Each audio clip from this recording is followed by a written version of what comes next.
food production, thus increasing their numbers and giving some people the ability to hoard food, the beginning of what we call wealth. Then a subgroup of the agriculturalists began experimenting with a new cultural idea of coercive or forced evangelism, of bringing others into their culture in a way that had never been done before. Their gods told me that if they if they couldn't evangelize others, then they should utterly destroy them. They were a very few, probably not more than a dozen tribes, which arose out of the tens of thousands of tribes that populated the planet. And this small number of tribes proceeded to wipe out and displace and destroy the thousands of other tribes who were living in a sustainable, peaceful, and connected to nature way. They left the garden and began to create dominating city-states and then empires.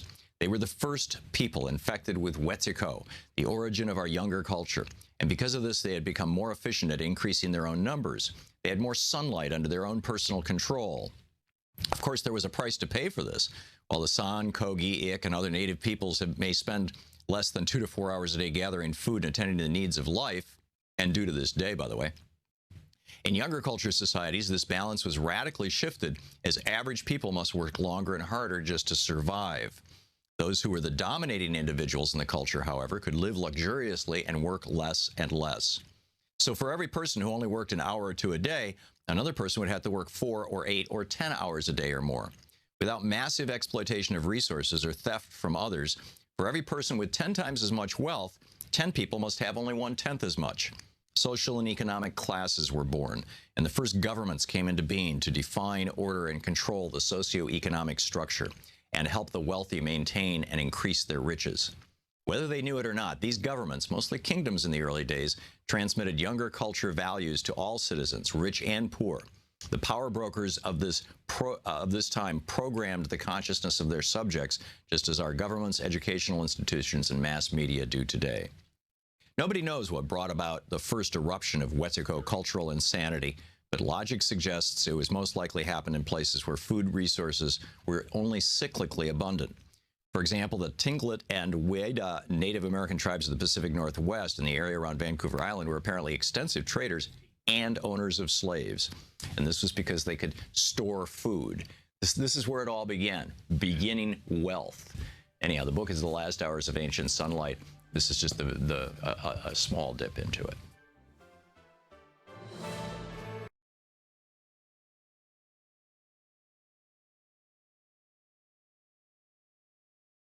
This is the Thom Hartmann Program. And greetings, my friends, patriots, lovers of democracy, truth, and justice, believers in peace, freedom, and the American way. Thom Hartmann here with you. And is the U.S. in the middle of a coup? Asks the headline, an article by Andrew Griffin in The Independent, one of the British newspapers. The headline specifically says, U.S. in the middle of a coup by Donald Trump, Michael Moore warns. And actually, you read into the article and you find that Michael Moore is warning that we are in the middle of a coup by Steve Bannon. And, you know, similarly, there's Jake Fuentes over at Medium.com wrote a fascinating piece that was published this morning, or yesterday, I guess it was. The immigration ban is a head fake, and we're falling for it. And he goes through this whole series of things, that this is just first of all, this is a conspiracy theory, right? It may or may not be the case. I mean, it's entirely possible that all the Trump administration is doing is saying, hey, we made a bunch of campaign promises. We are going to deliver on those promises as fast as we can, or at least cause the American people to think that we're delivering on them as fast as we can. For example, the executive order that Trump signed that said that for every new regulation, 2 have to be deleted. That's how the press picked it up. That's how the press ran with it. That's how the Trump people pushed it out. It's a lie. It's not what the executive order says at all. The executive order merely suggests guidelines and things like that. I mean, there's no there, right? It's purely cosmetic. But the press ran with it, and all the trumpets or Trumpies or Trumpistas or whatever you call, Trump loyalists these days, brown shirts, I don't know. They all seem to be going, oh yeah, hey, finally, he's keeping his promises. Isn't that cool? So what Jake Fuentes is suggesting is that, yeah, it's possible that he's simply keeping his promises, or at least trying to create the appearance of it. It's also possible that this is intentional chaos. That this is the kind of stuff that happened, in the early 30s in Germany. This is the kind of stuff that happened in the early aughts the aughts and the teens in Russia of the last century. Before the Bolshevik Revolution and all that. It's possible that, basically it's a shock and awe campaign. We're going to so blow your minds that you can't function. And you being the press and the American people. So what he's suggesting is, number one, launch a series of executive orders in the very first week. Make them just absolutely right over the top. He says, beforehand, we identify one of our opponents that will complain loudly and will dominate the news cycle. Immigration ban. Perfect. We craft the ban to be 20% more extreme than we want it to be. Jake writes, let's say make the explicit decision to block green card holders. That's crazy. But, we'll do it. Now, I'm not reading him. This is my take on what he has to say. Yeah, make it over the top so that the press goes for it. And then while the press is, and then all these people pour into the streets. And by the way, pouring into the streets is a great thing, but it's not, we've got to retake political power. This is if there's anything that I learned from being part of the anti-war movement and the civil rights movement, and mostly the anti-war movement, frankly, in Michigan State University in the 60s, it was, SDS started as a justice movement, essentially, for lack of a better phrase. But the war turned it into an anti-war movement.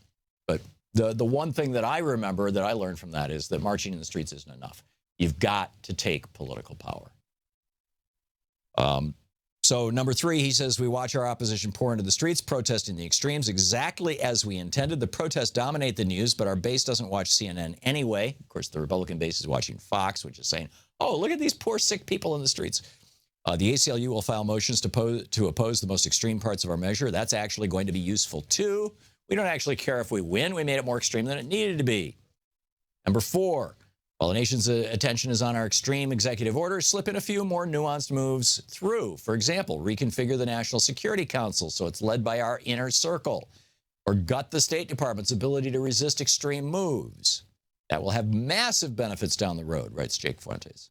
The NSC are the folks that authorize secret assassinations against enemies of the state, including American citizens. Yeah, day before yesterday, Trump killed an American citizen with a drone strike. President Obama had killed her brother. She was 8 years old. Her brother was 16. They were both the sons of a terrorist in Yemen, I think it was. But, an American citizen.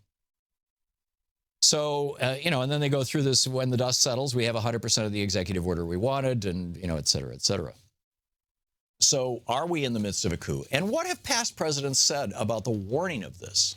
Oh, by the way, our webmaster in the UK, Nigel Peacock, he says, the petition to stop Trump coming to the UK has now reached 1.7 million signatures, so it must be debated before Parliament on the 20th of February. It won't stop the visit, but it'll give some politicians the opportunity to rant.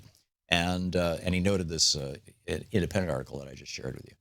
Well, John Kennedy gave a speech. President John Kennedy. Yesterday, we went back to Franklin Roosevelt for his thoughts on what's happening today. John Kennedy gave a speech before the American Association of Newspaper Publishers, and back in, I think it was 1962. And he talked about the importance of a free press. Now, of course, he's talking to newspaper publishers. There's a certain, there's a reason for that. But I think that this was sincere on the part of Kennedy. And I think it's apropos of today. So here's President John Kennedy. No president should fear public scrutiny of his program, for from that scrutiny comes understanding, and from that understanding comes support or opposition, and both are necessary. I am not asking your newspapers to support an administration, but I am asking your help in the tremendous task of informing and alerting the American people. Now, isn't that amazing? He says no administration should fear the newspapers, and that the newspapers should be, alerting people. He continues. Here he is. For I have complete confidence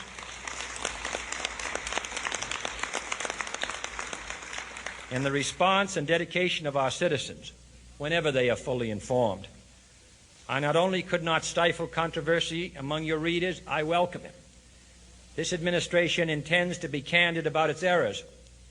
For as a wise man once said, an error doesn't become a mistake until you refuse to correct it. We intend to accept full responsibility for our errors, and we expect you to point them out when we miss them.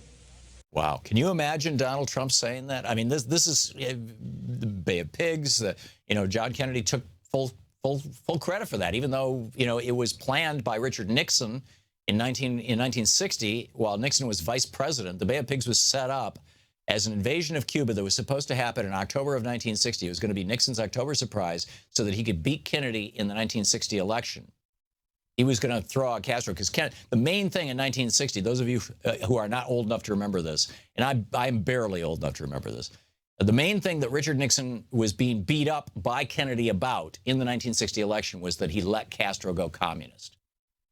Castro took over Cuba, and I think it was 58 or 59. He declared loyalty to the United States. He asked for our support, and the Nixon administration, or the Eisenhower administration, Richard Nixon at that point was basically running the Cuba desk. Well, not basically, he was running the Cuba desk and was making policy, and Eisenhower had a heart attack, and Nixon was doing a lot of the heavy lifting in the White House. And basically Nixon said, no, we're not going to give you any support. And so Castro turned to the Soviet Union. So, and then Kennedy took full responsibility for that. Back to John Kennedy. Here he is. Without debate, without criticism, no administration and no country can succeed, and no republic can survive. That is why the Athenian lawmaker Solon decreed it a crime for any citizen to shrink from controversy. And that is why our press was protected by the First Amendment, the only business in America specifically protected by the Constitution. As I keep pointing out. Not primarily to amuse and entertain, not to emphasize the trivial and the sentimental, not to simply give the public what it wants, but to inform, to arouse, to reflect, to state our dangers and our opportunities, to indicate our crises and our choices, to lead, mold, educate, and sometimes even anger public opinion. And he said the press exists not to give the public what they want, but to inform them. Well, keep in mind, this is when the Fairness Doctrine was in place. This was when media ownership rules were in place. There were over 10,000 owners of the major American media. Virtually every radio and television station in the country was owned by a local family or business. Not so today. And the Fairness Doctrine is gone. So now, actually, we have the exact opposite of what Kennedy just described. Now we have a media whose only job is to entertain.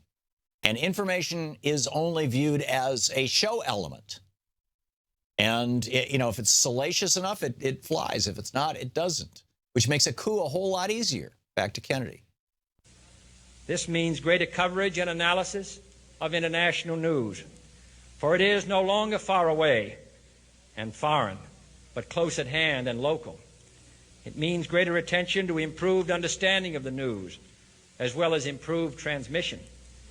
And it means, finally, that government at all levels must meet its obligation to provide you with the fullest possible information outside the narrowest limits of national security. And so it is to the printing press, to the recorder of man's deeds, the keeper of his conscience, the courier of his news, that we look for strength and assistance, confident that with your help, man will be what he was born to be, free and independent. There you go. A free and independent press, John Kennedy says, is essential. How can you have a free and independent press if it's owned by 5 or 6 corporations who answer exclusively to their stockholders? But, that's sort of another rant. Are we looking at a coup in the United States? A right-wing blogger taking over the national security apparatus of the United States. This is the Thom Hartmann Program. And is the media being played like a fish on a line? I mean, it's increasingly looking like this to me.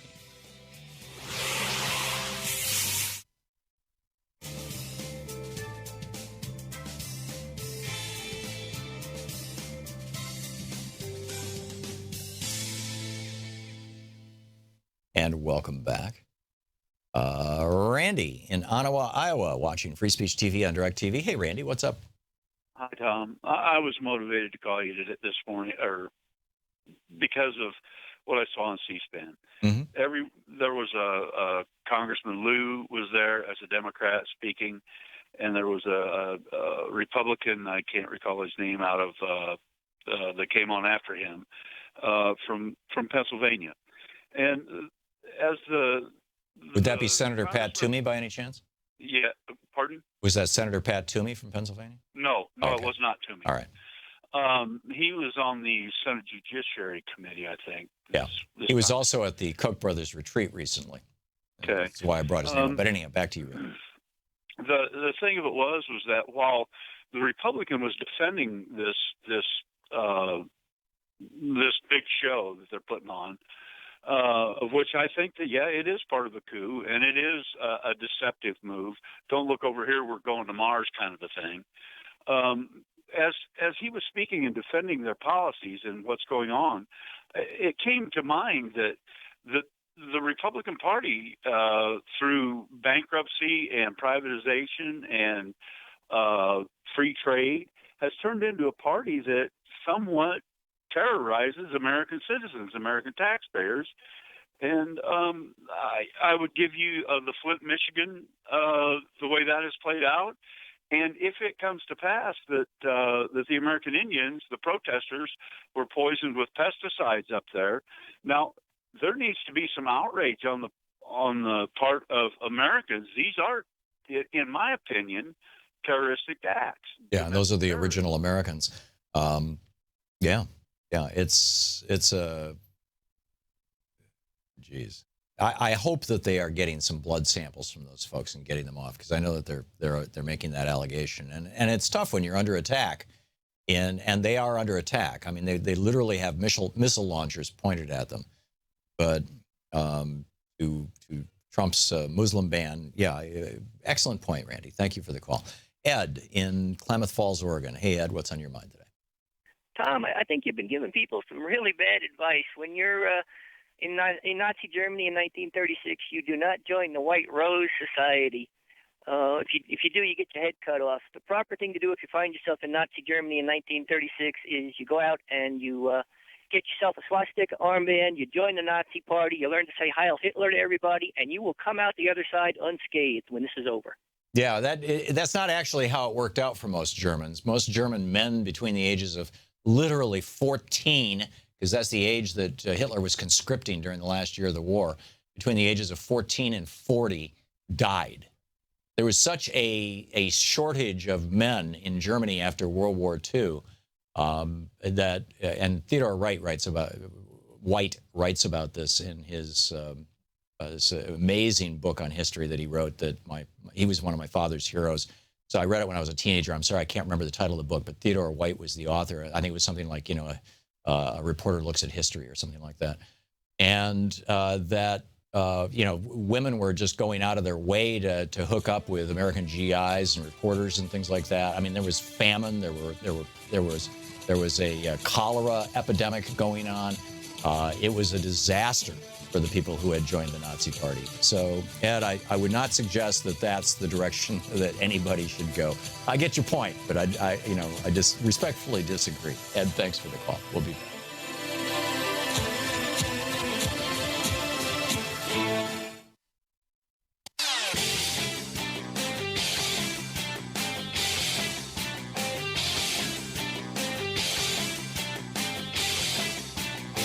Hey, Thom Hartmann here with the Thom Hartmann.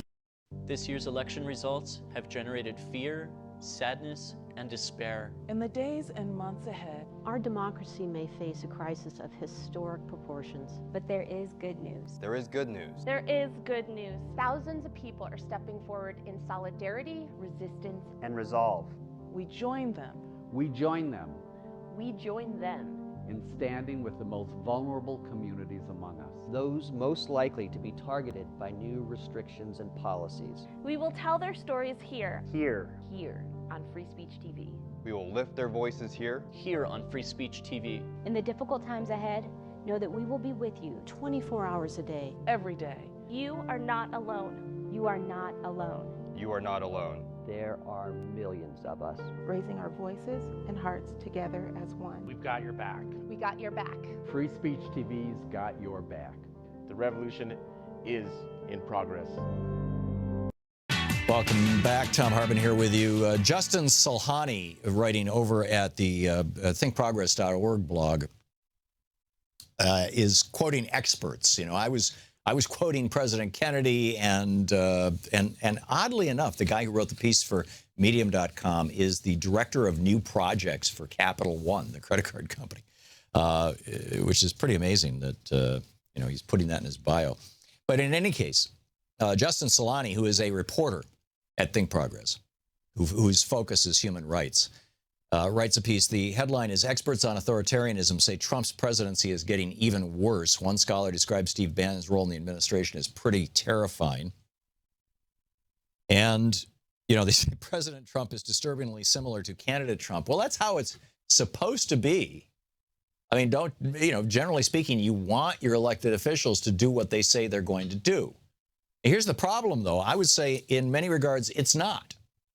Candidate Trump ran on a platform of blowing up the so-called free trade deals and bringing American jobs back. President Trump says, "Oh yeah, we're gonna do the Dakota Access and the Keystone pipelines, but they should be made with American steel." Well, the problem is the pipe has already been bought, and it's all foreign steel. It's sitting out there in the fields. It's just waiting to be installed. President Trump says, "I'm going to stop Carrier from sending jobs to Mexico," and goes down and makes a big hoopla. And Vice President Pence reaches into, this is back when he was candidate Pence, actually, or Vice President-elect, excuse me. But I theoretically still the governor of Indiana, I'm not sure, but, goes to the Indiana Development Fund and says, "Okay, Carrier, here, we'll give you millions of dollars, keep a couple jobs." And so they say, "Okay, we'll keep 800 jobs, and we'll make you look good. Don't worry about it." So it's not even that he's doing what he said he would do. So then he quotes, this is this piece by Justin Salhani. He quotes Robert Paxton, a Mellon professor emeritus of social science at Columbia University, who says, quote, "It's hard to say we're on track to establish a fascist dictatorship. Alternative forces are still there, though there's not much doubt of the desire of Trump to govern as dictator." Sherry Berman, political scientist at Bernard College, said, "I watched the ABC interview. I don't understand why I'm still stunned, but I still can't believe I'm watching this. That's who he is." A lot of people pointed out that what is both obvious but shocking at the same time. He's the same person he was during the campaign. So in a way, it's very straightforward. There's been no change. Some of us implicitly expected both his personalities and policies would somewhat moderate. We got what we should have expected. Yeah. And by the way, a lot of smoke and mirrors. Right? This is Trump in his Art of the Deal book even has a phrase for this, which his ghostwriter came up with, and Trump loved it so much that he embraced it. Which, it's like, I think it was something like enhanced exaggeration. I don't remember the phrase, but I'll track it down and share it with you. But basically it was, it's the good lie, right? A lie that makes people feel good. A lie that makes people, it's you're not really lying to them. You're just kind of embellishing things. Right. And now Steve Bannon has replaced the Joint Chiefs of Staff on the National Security Council. Steve Bannon, a guy who's described himself as a Leninist. Where's this going? You're listening to the Thom Hartmann Program. Call 202-808-9925. Back with more of your calls after this.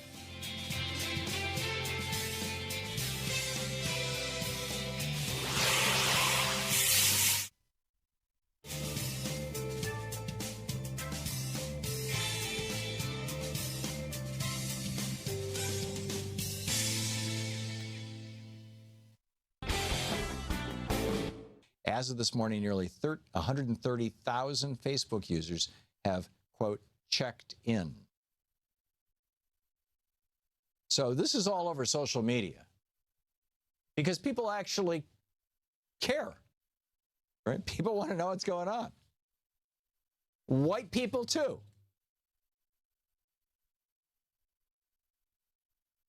But is it going to make it into Is it going to make it into the corporate media? Have you seen anything in the corporate media? I mean, occasionally there's a passing reference. Oh, those crazy Indians, they're talking about sacred land. We all know land isn't sacred. You pay property taxes on land. Land is property. Right? There's nothing alive there. Ancestors, what are you talking about? Come on. That's not our culture. See, this is the riff. I mean, this is a third of the book, The Last Hours of Ancient Sunlight, is where we say we are an inclusive country. Everybody's welcome. It's the great melting pot. Isn't that a wonderful thing? But there's really a subset message to that. I mean, that's the principal message, and that's the myth that we live out. But the fact of the matter is that if you want to be successful in this society, you need to learn to talk like a white person, to behave like a white person, to plug into the white power structure in this country. White privilege is real. And people of color can sometimes acquire a little bit of it, as it were.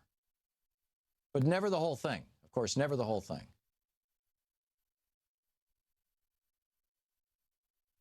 So how much is the fact that the corporate media in the United States, which is virtually entirely white-controlled, virtually entirely, the vast majority of the producers are white, the vast majority of the reporters are white, the vast majority of the executives are white, the owners and the large stockholders are virtually all white.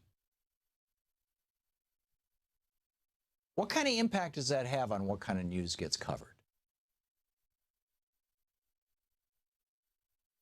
And how that news gets covered?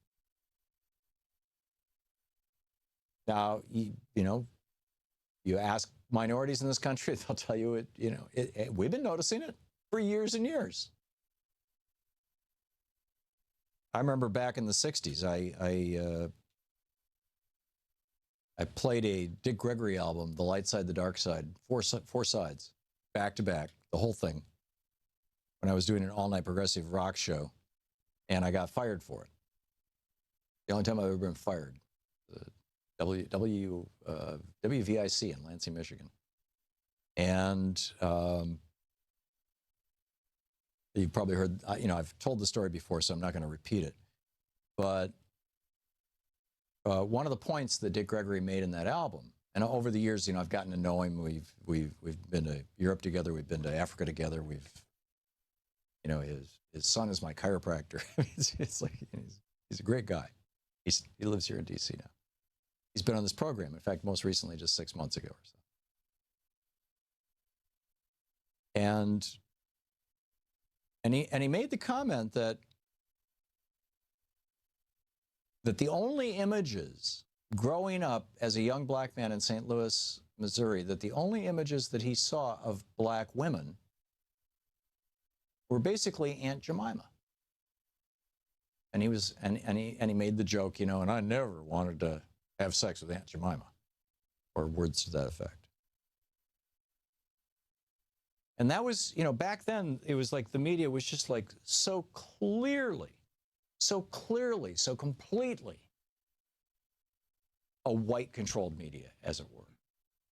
And it was of, by, and for essentially white people. People of color pretty much didn't exist in our media, except as character actors. And the characters, of course, were always bad guys, or stupid people, or buffoons.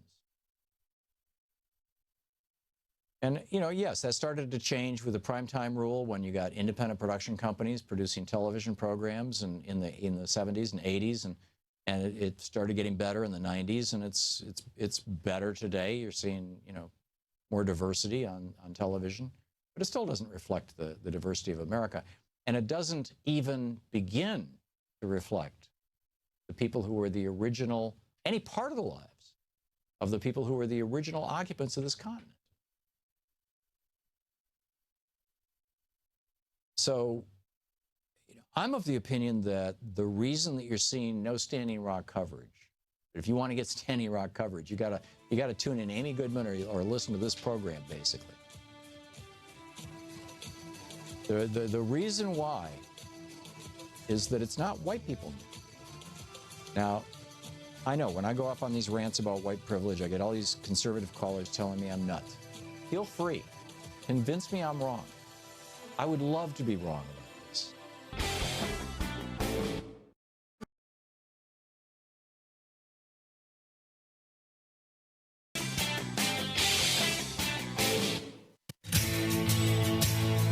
Welcome back. Thom Hartmann here with you.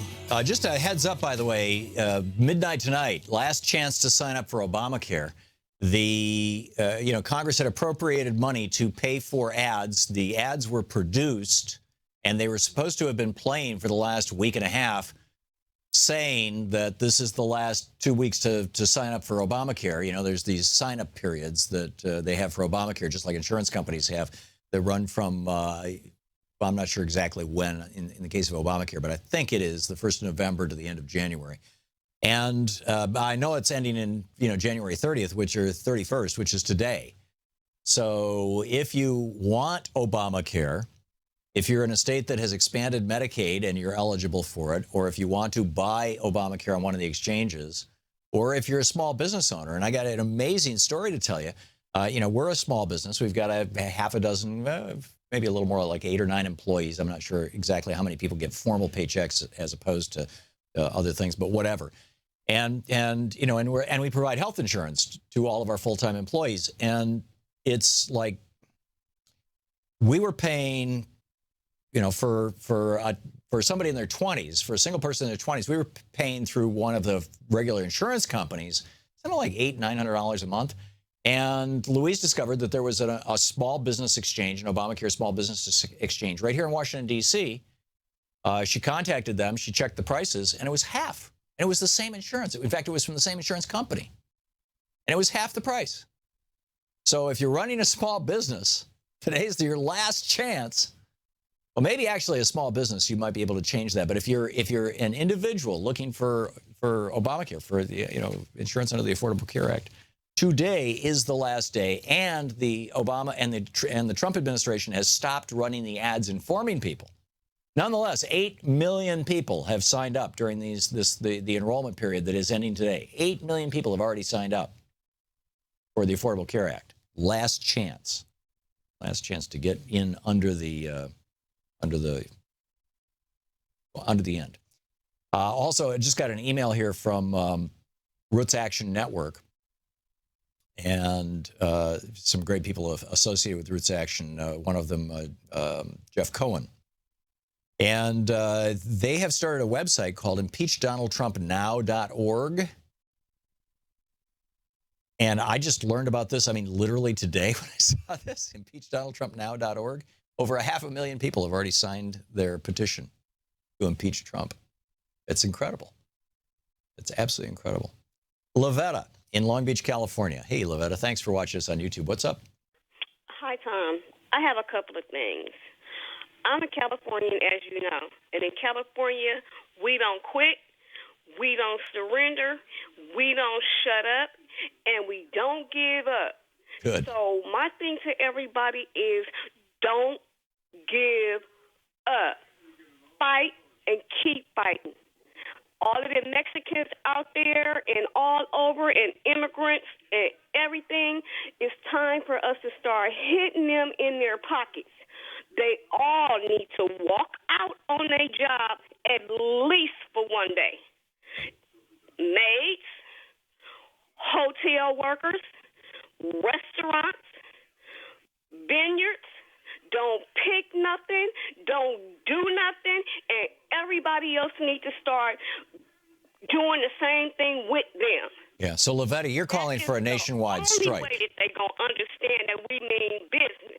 And then instead of us going only to them Democrats' offices protesting, we need to be going up there to Mitch McConnell and all of their offices and sitting in and pretending like we're Republicans and telling them that if they don't get this man straight, that we are going to start primarying them and getting them up out of office.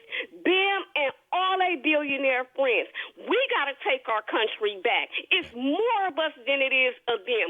We got the whole world behind us, so we better start fighting. And they need to start asking Donald Trump why the countries that he got businesses in is not on that list. Right. Because he's greedy and he's only in this for money to enrich himself and everybody in his cabinet and up there in Washington, Lavetta, we need to be running him out, Bannon out, and everybody else to them out of there. Yeah. They all need to be walked out of there. Okay, Lavetta, then you're going to be left with Mike Pence and a bunch of, quote, conventional Republicans who want to privatize Social Security, do away with Medicare, do away with Medicaid, do away with unemployment insurance, do away with end public schools. I mean, it's not enough to simply focus on Donald Trump and how corrupt he is, because the Republican Party is a cancer in this country as well. And pretending you're a Republican won't work. But I get your outrage. It was a great rant. Thank you so much for sharing it with us. And yes, you're absolutely right. We all have to become activists, and we need to be getting involved. And we need to be pointing out how sick the Republican Party is, way beyond Donald Trump. This has been going on for decades. This goes back to Reagan, and they have twisted the American dream. They have and now they've seized control of the country with a lot of help from a bunch of petro billionaires and other right-wing billionaires. From the Kochs to the Mercers and on. And, it's like, what happened to our country? I'm with you. Lavetta, thank you for the call. Micah in Portland, Oregon. Hey, Micah, what's up? Micah? No, Micah. Kevin in Buffalo, New York. Hey, Kevin, what's on your mind? How you doing? Good. Take me off speakerphone, please, Kevin. Oh, sorry about that. Just one second. Thank you. Hurry up. Good. What's on your mind? Okay, I've been listening, and, I've been watching the news. Everybody's talking about ISIS and all the rest of these little groups, but ain't nobody talking about the neo-Nazi groups we have here in America. Yeah. The breeders of really hate. Well, and not only that, this mosque was burned up, or excuse me, 6 people were murdered in a mosque up in Canada, and Sean Spicer yesterday said on television, in his press conference, said words to the effect of, this is the kind of stuff we cannot tolerate, blah, blah, blah, as if it was a Muslim who burned the mosque, or who shot the people in the mosque. There was also one burned down in Texas. And it turns out that they caught the guy now in Canada who is the #1 suspect. I mean, I can't say he did it because he hasn't had a trial, but it sure looks like this is the guy, and I believe he's confessed to it. And he's a white, Christian, Trump-supporting Canadian. And this is the kind of, therefore we've got to have this Muslim ban. I get it. Kevin, well said. Thank you. Jared in Downington, Pennsylvania. Hey, Jared, what's on your mind? Hello, Tom. I just wanted to point out, last time I didn't get the chance, that bilateral trade agreements are very bad oftentimes and have lower standard for workers. So I didn't understand what you meant when you said you thought the British UK, the U.S. UK trade deal would be good because UK is run by a neo-fascist government like the U.S. My point on that, if you're asking, Jared, unless that was a rhetorical question. That's not what I want to get at. Okay, so you weren't actually asking. Well, in any case, let me answer since you've put something on the table here. And that is that if you're doing a trade deal with a country where the average wage is 30 cents an hour, and our average wage is around $12 an hour, let's say, or $13 an hour, whatever it is in the United States now. I mean, it's half of what it was when Reagan came into office. But if, let's say our average wage is $12 an hour and we're doing a trade deal with a country whose average wage is 30 cents an hour, then you've got a real problem. You've got a real disproportionality and an incentive for companies to move their manufacturing over to that other country, rather than an incentive to simply buy things made in that other country that are not made here. If you do a trade deal with the UK, and I'm not supporting any particular trade deal with the UK. And in fact, to the best of my knowledge, there is no trade deal with the UK. They're just talking about it.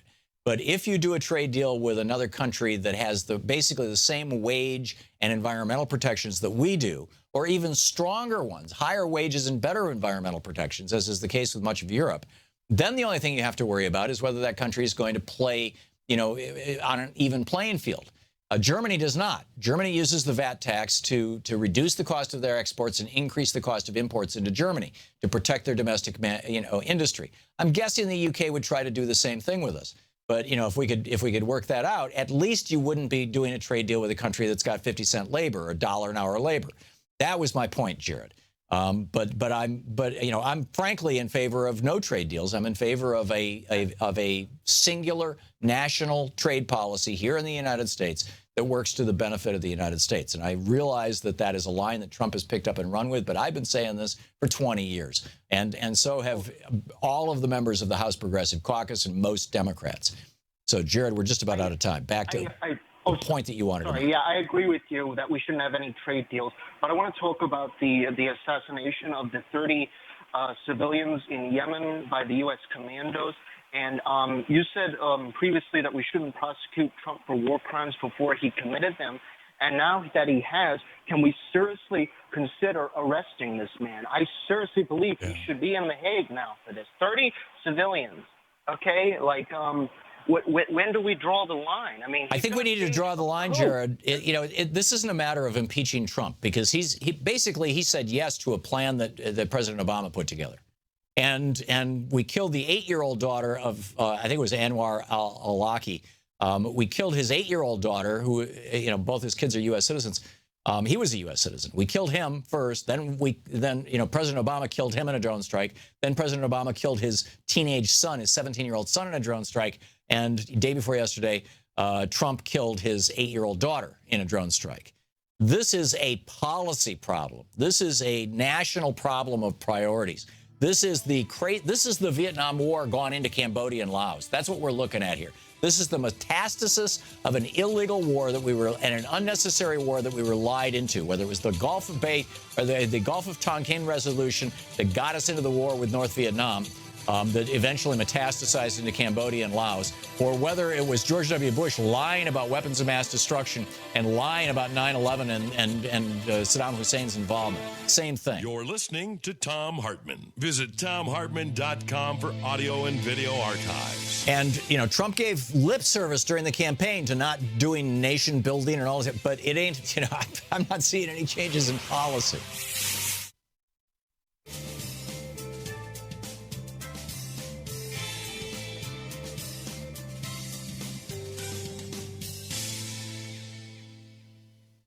And welcome back. Nick in Winona, Mississippi. Hey, Nick, what's on your mind? Thanks for watching Free Speech TV.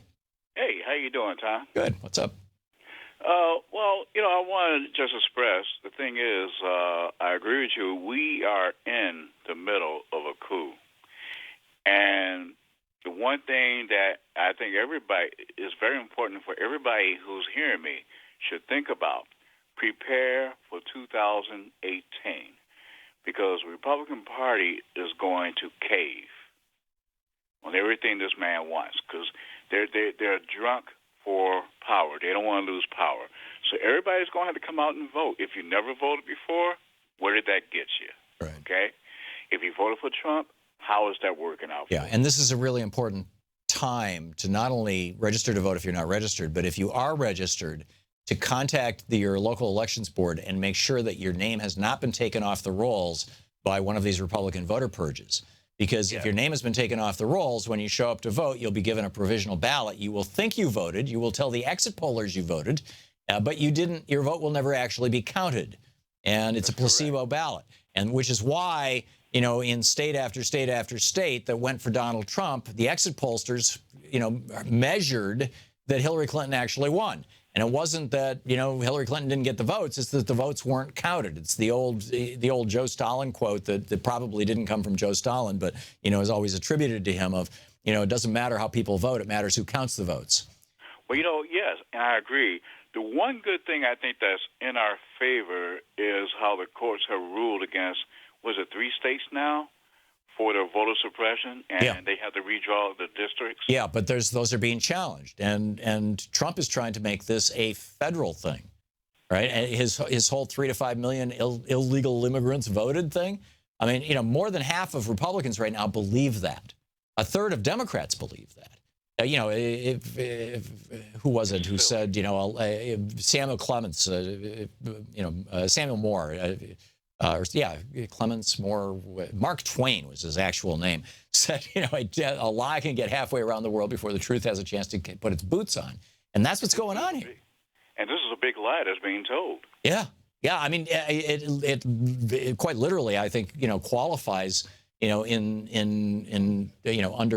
Goebbels' definition of, tell a big lie, tell it often enough, tell it with enough vehemence and certainty, people will believe it. They'll say, hey, that's too big to be a lie, Yeah.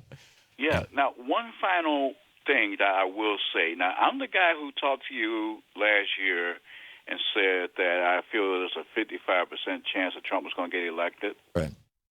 Okay. My prediction is I think there's a 60% chance that he will be gone within the year. Well, I've been saying that the bookies in Ireland are taking 1 in 4 odds on that, and that it'll be the Republican Party who impeaches him because he's not doing the things that Republicans do. And if he goes against Paul Ryan on privatizing Medicare, Medicaid, and Social Security, if he goes against him, then I'm guessing that the Republicans will try to take him out and install Mike Pence, who will go along with that. Yeah. Is that what you're talking about, Nick? Well, somewhat, because I think the thing is that Trump is going to be so bad for the Republican brand that they're not going to have any other choice but to take him down. Well, that's a possibility too. Although Fox News, the official propaganda channel of the Republican Party, has been really working hard to normalize Trump and say, oh, this is just like it's always been, and everything's wonderful, and don't just be happy. And it's really quite mind-boggling. Nick, thanks a lot for the call.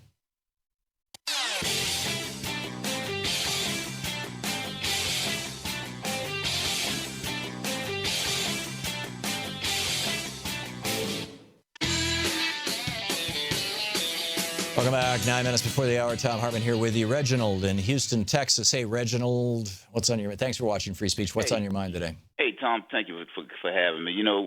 Dr. King said America was the biggest purveyor of violence, and we initiated those attacks in Iraq, Libya, and we also right now bombing and droning Yemen. If we'd stop acting and being terrorists, we wouldn't have to worry about people whether or not we're having terroristic acts against us. And also Ray McGovern, if you ever get him, he was one of the analysts who was a CIA analyst. Yeah, I know Ray. And Ray spoke and said that one of the reasons because that the Democrats and this issue with Russia and that hacking was because the election in the Democratic Party was supposed to go to Bernie Sanders, and they had an issue within that, and they tried to cover that up and make that an issue because the issue was supposed to have been how they rigged it up for Hillary and Bernie Sanders was supposed to be getting in. Ray McGovern speaks on this. He pulled his website up. He speaks on those topics and other concerns, and I take him at his face value because of his reputation as a CIA analyst. Yeah, Ray McGovern is a good guy, and yes, you're accurately characterizing his position, Reginald. Thanks a lot for the call. Clive in Seattle. Hey, Clive, what's on your mind? Hi, Tom. How are you? Good. What's up? Good. Tom, I just I want to throw in one quick one. I want to congratulate our State Attorney General Bob Ferguson for instigating the litigation yesterday about the immigration executive order. Mm-hmm. But the other thing is, I'd like you to fill us in a little bit, if you could, please. And you've been talking around it a few times this morning, the National Security Council, right, and the secret panel that has authorized assassinations. It was authorized, I guess, right after 9/11, and with the when they got rid of the generals on the National Security panel. Now I understand that Steve Bannon is able to attend and be a part of the secret panel that deals with assassinations. Right. Are you familiar with this? Yes, I am. Do you mind filling us in a little bit more on the secret panel?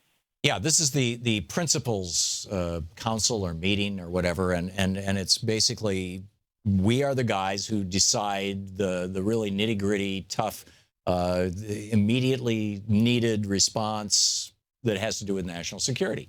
And Steve Bannon was put on this on the principals committee, and the chairman of the Joint Chiefs and the National Security. I'm mixing up my national security different titles, but basically I believe it was the director of national intelligence was taken off that panel. They say, well, we'll still bring them in when their specific areas of expertise are being discussed or are needed. But Steve Bannon is going to sit there, perpetually. And so I would encourage people to learn as much as they can about Steve Bannon, because this is the guy who is the power behind the throne. This is the guy who's really running the United States, in my opinion, right now. Clive, thank you for the call. Omar in Herndon, Virginia. Hey, Omar, what's up? Tom, thanks so much for taking my call. This Muslim ban, I think, is really all Steve Bannon, and I won't be surprised if Frank Gotti has something to do with Frank it. Gaffney, yeah. Frank Gaffney, yes. And I think because the Homeland Security didn't even have any information about this ban. And I'm just going to give you an example of how it's basically a license to harass Muslim. My cousin in Tuscaloosa, Alabama, was approached by a man, and he said that he wanted to confirm whether she's from one of those countries that were banned, and that he wanted to do a citizen arrest. And she called me all panicking, which I didn't know what citizen arrest is. I just asked her to tell him to provide some kind of a badge ID number, or ask him what agency is he from. He said he doesn't work for any agency. He just wanted to do a citizen arrest. So I told her to call the cops, and the cops came in, and basically they let him go. They didn't even arrest him or anything. And he just said that he wanted to do a citizen arrest. Wow. I don't even know what it means. Because she was a Muslim? Yes, and he wanted to know whether she's from one of those countries. We are not even from any of those countries that were listed, so that just kind of give you an example. Omar, who was this person? This was a relative of yours? Yes, it's my cousin in Tuscaloosa, Alabama. Whoa. And so basically some white Yahoo walked up to her and said, "I'm going to do a citizen's arrest. Where are you from?" Yes, and he wanted to see whether she was from one of those countries.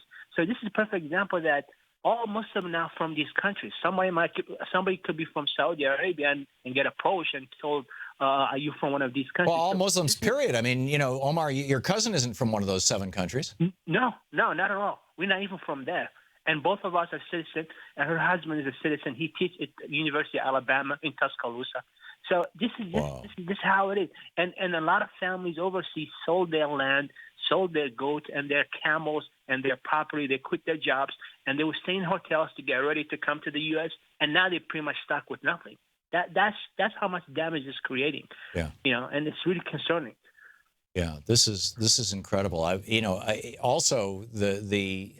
you are reporting basically what would be referred to as vigilantism, which is where individual private citizens take on the role of law enforcement and just do it their own way. Is that legal? And no, it depends on how it's done.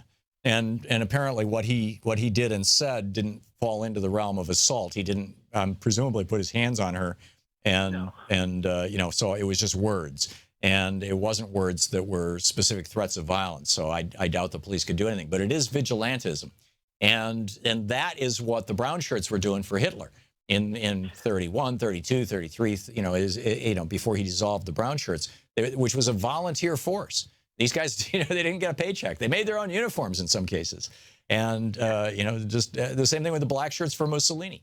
And, vigilantism is on the rise in the United States. We're seeing more and more of this. It's very often described as hate crimes. I would describe what happened to your cousin as a hate crime, and except that, or the edge of it. And this is a bad sign. I mean, this raises the question, how far are we from Kristallnacht? Kristallnacht was, when the brown shirts went nuts all over Germany and smashed the windows of Jewish-owned businesses. And, it was the beginning, really. I mean, that was the point at which a lot of the Jews in Germany said, oh, so this isn't just rhetoric, and this is going someplace. And it took that. What's it going to take in the United States? Or how far are we going to go, I guess is the question. Omar, thank you for sharing your story. That's an astonishing one. We'll be right back. You're listening to Thom Hartmann.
The Thom Hartmann Program is brought to you in part by the Aiden Forecast, an investment newsletter with weekly updates of leading market indicators and a monthly deep dive into what the details of the economy and the markets mean for investors and retirees. On the web at aidenmarkets.com. Wines have some of the highest pesticide levels in our food chain. This hour brought to you by ecowine.com. Pesticide-free wines, organic wines, imported from France by the Organic Wine Company, ecowine.com. The Thom Hartmann Program is brought to you in part by Super Beets. Super Beets are sourced from non-GMO beets, and they're packed with dietary nitrates, helping to produce nitric oxide for more energy, stamina, and support for healthy blood pressure levels naturally. For more information, call 800-223-8242 or visit freespeechbeets.com.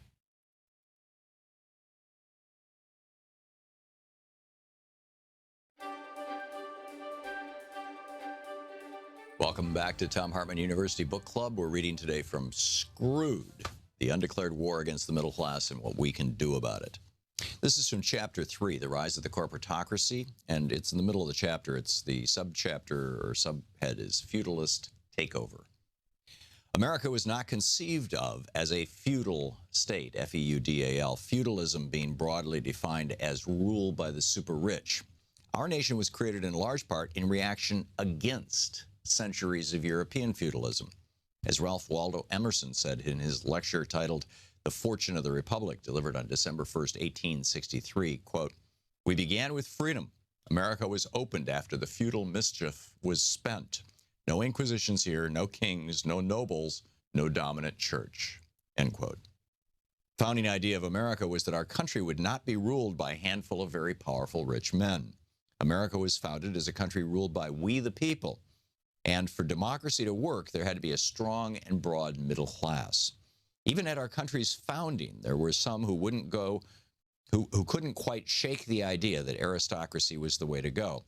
As Jefferson warned in a letter in 1826 to William B. Giles, there are even those who, quote, "look to a single and splendid government of an aristocracy founded on banking institutions and moneyed corporations under the guise and cloak of their favorite branches of manufactures, commerce and navigation, riding and ruling over the plundered plowmen and beggared yeomanry, farmers and factory workers. This will be to them the next blessing of the monarchy, of their first aim and perhaps the surest stepping stone to it." The aristocracy that Jefferson feared rose first during the Gilded Age in the 1880s, when just a few companies seized control of much of America, including many of our elected officials. The major form of transportation and communication in those days was the railroads, and the railroads were owned by the Vanderbilts. The major form of energy then, as today, was oil, monopolized by John D. Rockefeller's Standard Oil Trust. And the major form of trade was in manufactured goods, which required factories, which in turn required steel, monopolized by Andrew Carnegie and his Carnegie Steel Company. These monopolists required ways to retain their hold on the money, so they turned to financiers like Jay Gould and John Pierpont Morgan, who set up large trusts for them. The Progressive Movement and then FDR beat back these monopolists with the Sherman Antitrust Act, the National Labor Relations Act, the Wagner Act, and other laws that regulated the game of business. Then Ronald Reagan, George Bush Sr., Bill Clinton, and George Bush Jr. came along and turned back the clock. Reagan fought the labor laws. Bush Sr. pushed for fast-track trade authority for the president. Clinton finally took down trade protections with NAFTA. And Bush Jr. put corporate executives into the driver's seat on government legislation. We've entered a new robber baron era. Today, the major form of communication is by phone and the internet in an area increasingly monopolized by the new AT&T, formerly SBC Singular AT&T. The major form of energy, oil, is controlled by just a handful of companies. Today's economic driver is the computer. Its software is monopolized by Microsoft, and its hardware is manufactured by a handful of oligarchs. Today, as in the Gilded Age, the rich are richer than ever. Forbes crows that in 2005, the rich got richer as the collective net worth of the United States' wealthiest climbed $125 billion to $1.13 trillion. That's greater than the gross domestic product of Spain or Canada. Bill Gates alone is worth $51 billion. 5 Walton family members, the owners of Walmart, made it into the top 10. Meanwhile, median household income fell for the 5th year in a row. In 1972, the median income for a person with a high school diploma was the equivalent of $42,600 in today's dollars. In 2002, the last year for which the National Center for Education Statistics compiled such numbers, a person with a high school diploma has a median income of $29,600. As the rich got richer, the rest of us got poorer, particularly what used to be of our middle class. The hallmark of the corporatocracy is monopoly. Fewer people holding more of the wealth, fewer companies holding more of the commons. The very competition that the conservatives claim to embrace is destroyed by the unrestrained growth of corporate interests. Big fish eat little fish over and over until there are no little fish left. And they eat the middle-sized fish until they're gone too. Look at the thoroughfares of any American city and ask yourself how many of the businesses here are locally owned. Instead of cash circulating within the local economy, at midnight, every night a button is pushed and the local money from all over America is vacuumed away to Little Rock or Chicago or New York. And the corporate lords want more. Not content with their hold over the private sector, they want to take over the public sector too. When Jeb Bush was governor of Florida and cut a deal with Enron to privatize the Everglades, it diminished the power of the Florida government to protect a natural resource and enhanced the power and profitability of Enron. Similarly, when politicians argue for harsher sentencing guidelines and also advocate more corporate-owned prisons, they're enhancing the power and profits of one of America's fastest-growing and most profitable remaining domestic industries, privately owned prisons. The cons look at the government's pollution controls and see regulations that get in the way of their profits. They look at single-payer health care and see a threat to the pharmaceuticals industry's practice of price gouging. They look at Social Security and see an opportunity for more bonuses for Wall Street fat cats. And on it goes. The book is Screwed.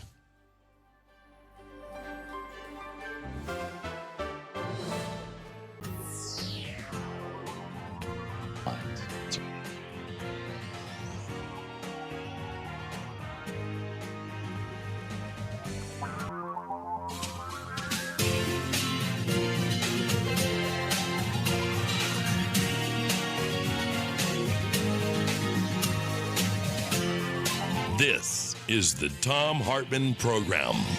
Welcome back. Thom Hartmann here with you, and pleased to have in the studio with us Neil McCabe, political reporter with Breitbart News. Breitbart.com is the website. You can tweet him at Neil W. McCabe, MCCABE.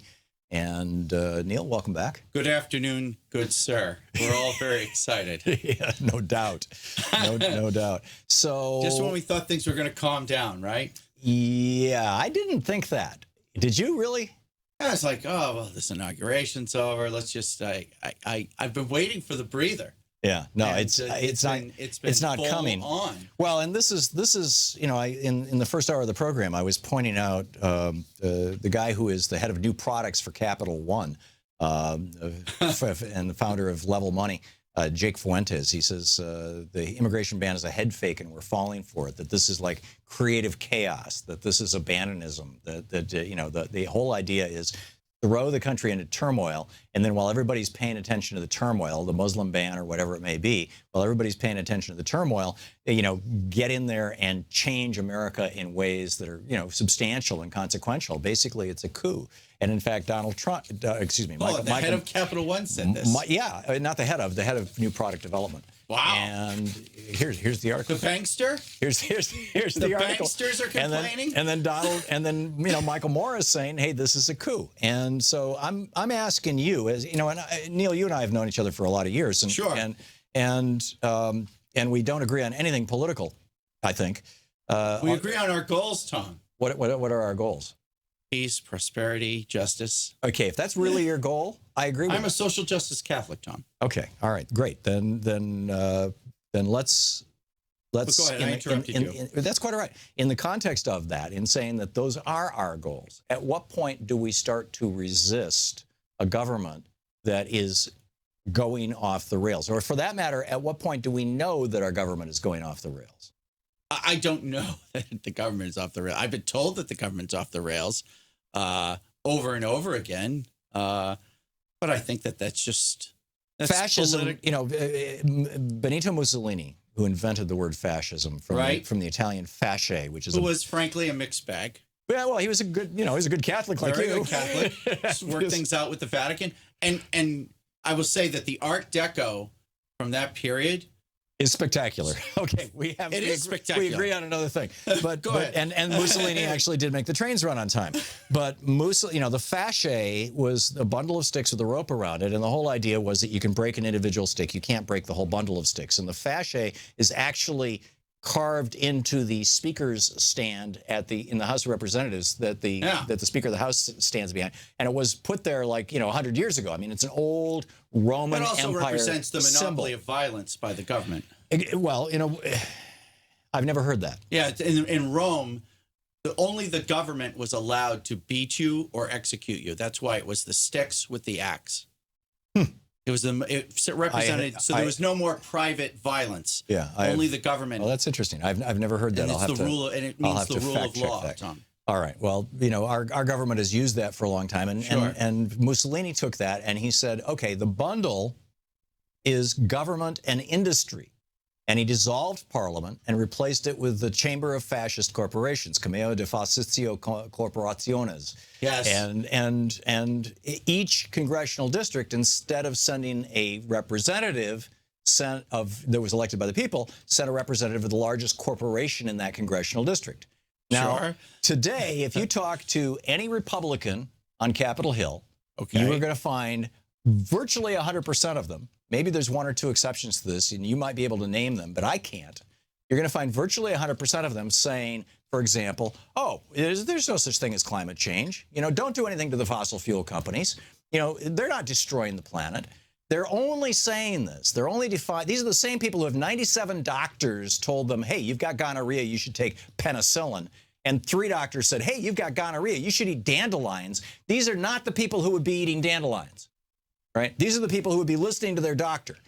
But when 97% of climate gonorrhea, Tom. But when 97% of scientists and 100% of scientists who aren't taking money from the fossil fuel industry say that the fossil fuel industry is killing America, 100% of Republicans lie about it. I would say that is fascism. That is the merger of corporate and state interests, which was Mussolini's definition of fascism. So I would suggest to you, Neil, that we're already there. That was the New Deal, the creation of big government and big corporations working together as the establishment. I thought that was, I mean, that's how a conservative would describe that to you. What corporation? Well, these corporations, basically this, the war contractors and all of these corporations from World War II that made out like bandits. And they actually didn't make out like bandits. In fact, yesterday I played a clip on this program of FDR saying, in the current difficulties, we will not see one new war millionaire. He put. What about Daddy Warbucks? He put Harry Truman, who was then a senator, in charge of the committee to find out who was profiting from the war. They actually prosecuted war profiteers, and there was, I would suggest to you. Certainly the war was profitable, but this was a lot of people made a ton of money off that war. But this is completely different from the precedent that the Bush administration set with Halliburton going down the tubes. And let's have denial. But my point is that I think we're already there. I think that the corporations and billionaires, with the help of the Supreme Court, with the Buckley case and the Citizens United case, have already essentially taken over the entire Republican Party and solidly a third of the Democratic Party. No. And no. Okay, then why is it that all these Republicans are willing to say no to climate change when they wouldn't say no to their doctor about penicillin? I will tell the dear listener that we chatted before we went on the air. It's not always as exciting as what is on the air, right? But, I was a reporter in Somerville and Cambridge, Massachusetts, and I encountered a lot of these climate alarmists. And my line to them was, even if there was such thing as climate change, that I'm not going to be your slave. And so it's like we could talk about, is it warmer today? Is it warmer next year? Are the Himalayas melting? Whatever. So if somebody's taking antibiotics for gonorrhea, they're a slave to antibiotics? Is that what you're saying? Just because there's climate change doesn't mean that all of your friends can steal $500 million from Solyndra. All your friends can set up some hokey electric car company. All of your buddies can get tax credits for these windmills that don't work. You realize, of course, that all the tax credits for renewable energy right now are less than 1/100th of the amount of subsidies that the fossil fuel industry gets. I want them to have zero. And it's like the people have just stolen money. They've looted money from the Department of Energy with their grant programs. And then there's the regulations. And then there's the new offices. Regulations known as consumer protections. Consumer protections Human and the bureaucracies. And it's just basically like buildings full of hacks. So you're not only denying that the Republican Party has gone full fascist, full merger of corporate and state interests. I'll deny that for the record. But you yourself are taking their position. Neil, you're making my argument for me. Tom, I am a conservative Republican. No, you're a fascist. Easy. Tell me you're not. You just, your little speech was just perfect. Well, obviously, I admire the art of the Italian Art Deco period. So, and like we all do, Tom. Okay. So that's common ground. We found common ground. So we found common ground. Neil McCabe. Oh, my head is exploding. Neil McCabe, political reporter with Breitbart News. Breitbart.com is the website. You can tweet him at Neil W. McCabe, McCabe. Neil, thank you for dropping by. Good to be with you, Tom. It's always great to have you. We will be back. Stick around.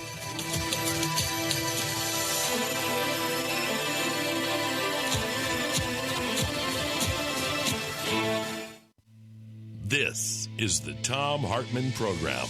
Back with your calls, thoughts, etc. right after this.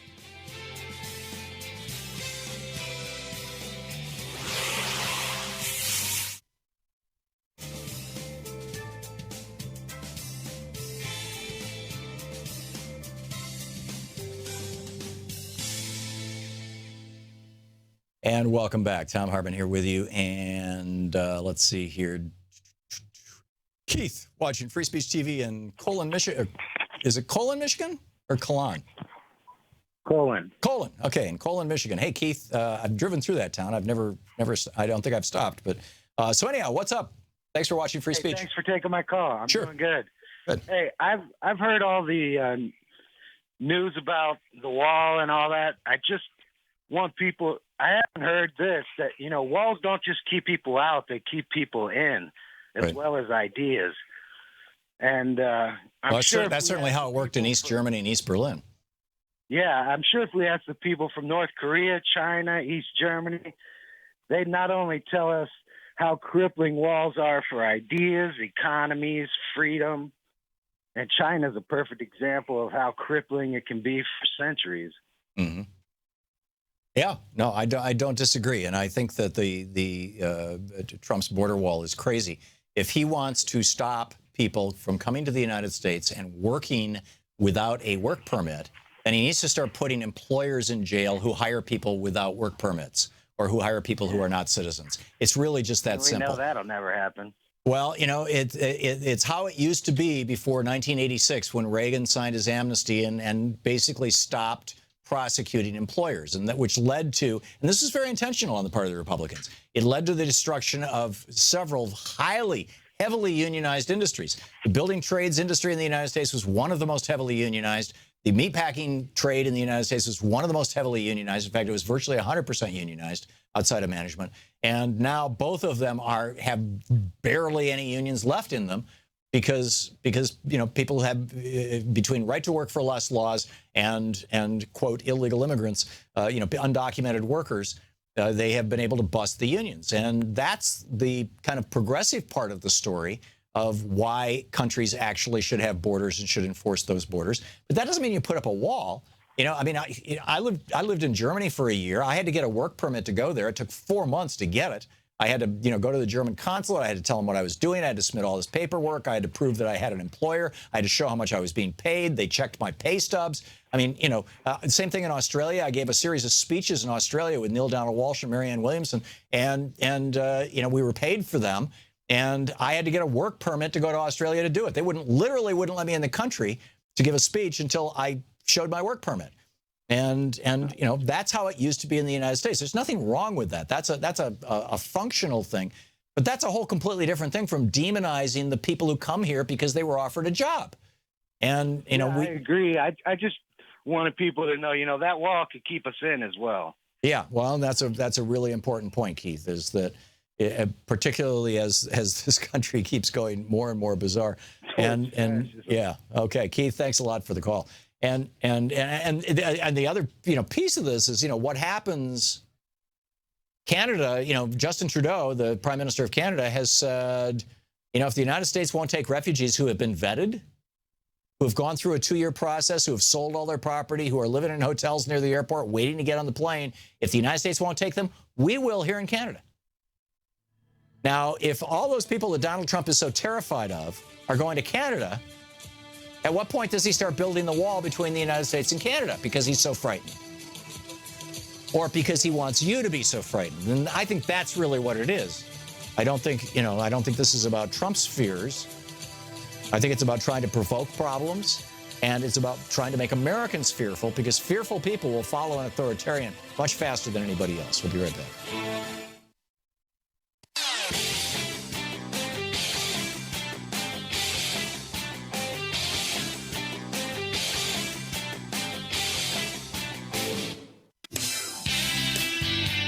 Welcome back. 20 minutes past the hour. Thom Hartmann here with you, and Micah in Portland, Oregon. Hey, Micah, what's on your mind today?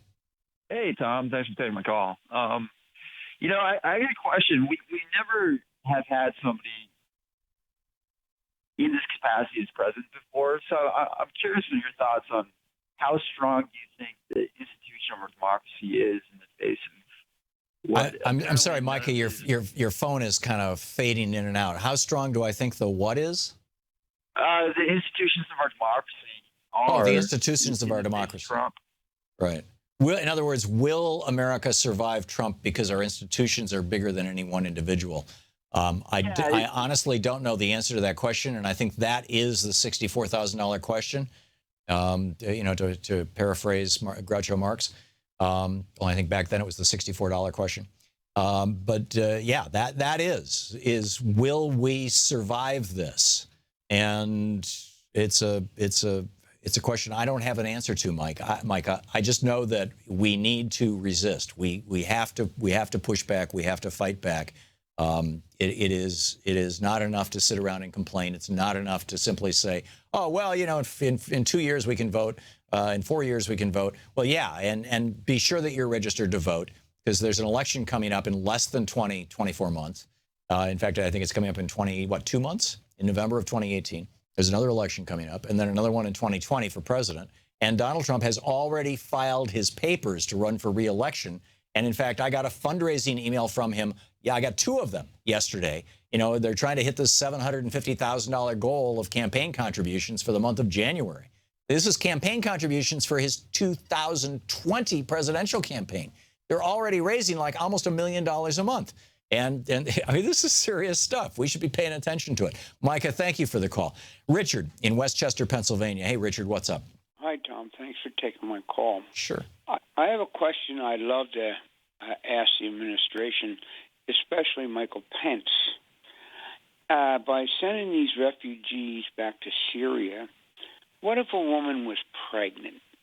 Wouldn't you be endangering an unborn child? Is that a pro-life type thing to send pregnant women back to Syria into that chaos over there? Yeah, that's a good rhetorical question. I mean, he would simply say, "We're not talking about abortion here." And he's all about abortion. He couldn't deny the inconsistency of the mixed messages they're sending out. Yeah. If they're so committed to making women into toaster ovens for babies, and that's basically their sole function, then should we make sure that we're not sending any of those toaster ovens back to the countries they came from, where they and their unborn children could be the victims of terrorist acts. So there's an inconsistency, and like another inconsistency I would love to ask Pence would be, if his child would be hurt in a car accident and be paralyzed, would he allow an embryonic stem cell to be destroyed in order to let his child walk again? Yeah. That's another question. And that's been well litigated, and I think we know that Pence's answer would be no. And that's one of the reasons why, frankly, I think that this whole impeach Trump movement, and it's a consequential one. ImpeachTrumpNow.org is 500,000 signatures already, and a lot of us are just now learning about the website. This is from Roots Action. But the problem is you impeach Trump and you get Pence, and Pence is nowhere near as good as Trump at manipulating the media. But and you may get rid of Bannon. I don't know. But, Pence was one of the most reactive, one of the most retrograde governors in the entire United States. And that's a scary thing. Richard, thank you for the call. And thanks for watching us on YouTube. Tripper in Decatur, Georgia. Hey, Tripper, what's on your mind today? Hi. I just kind of want to talk about the whole coup thing that you guys were talking about earlier and how hard it will be to convince people who support Trump that it's even going on, and how I feel Trump has more power than the Republican Party does because his supporters are just so for him. Well, not only that, I mean, you saw Paul Ryan this morning coming out on national television saying, "Oh yeah, we're good with the Muslim ban," and I mean, he didn't use that phrase, but that's he's now shilling for Trump for an unconstitutional executive order, for an un-American executive order. And one that has created chaos all around the world and has put our troops in Iraq at considerable risk. And it's crazy. It's crazy. Tripper, thank you for the call. Robert's in Akron, Ohio. Hey, Roberts, what's up? Thanks for watching us on YouTube. Roberts?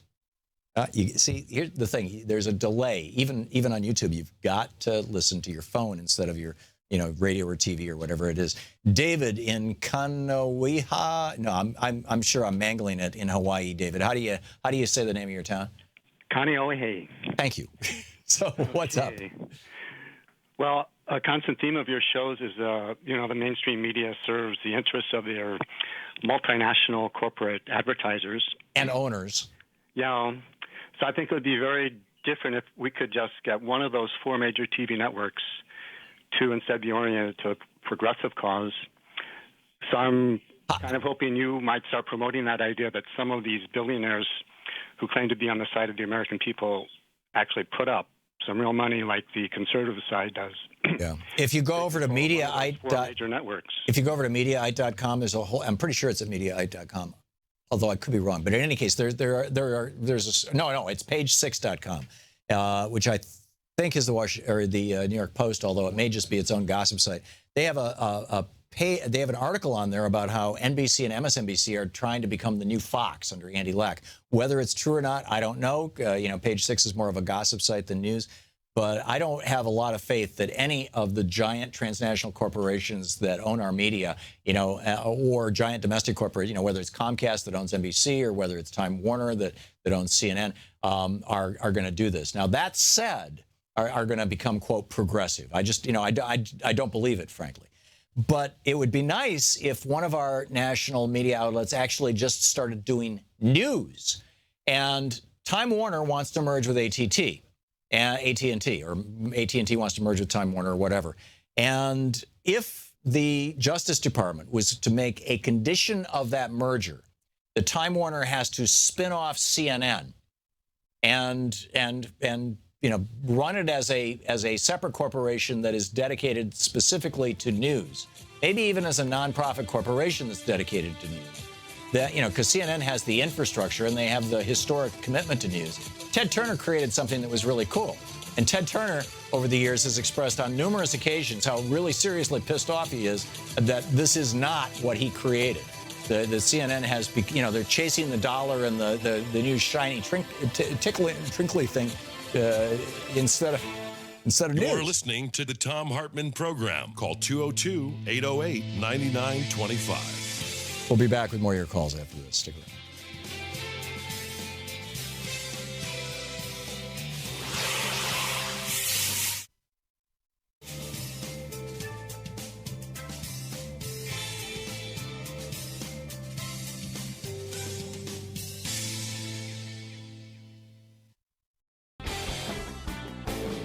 As of this morning, nearly 130,000 Facebook users have, quote, checked in.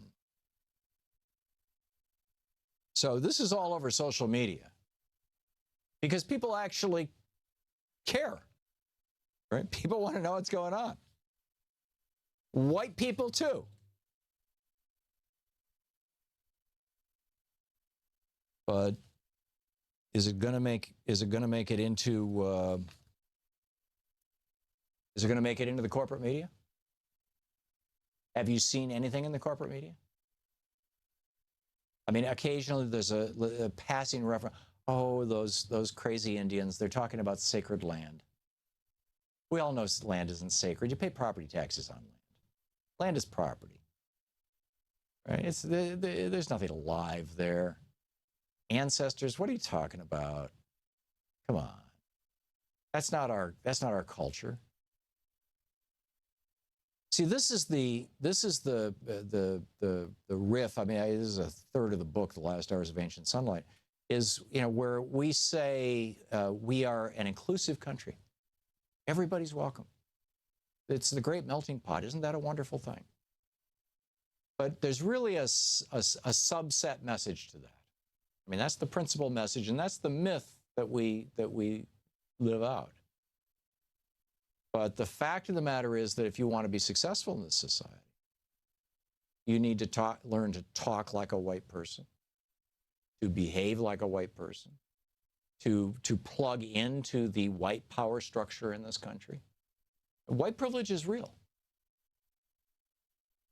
And people of color can sometimes acquire a little bit of it, as it were. But never the whole thing. Of course, never the whole thing.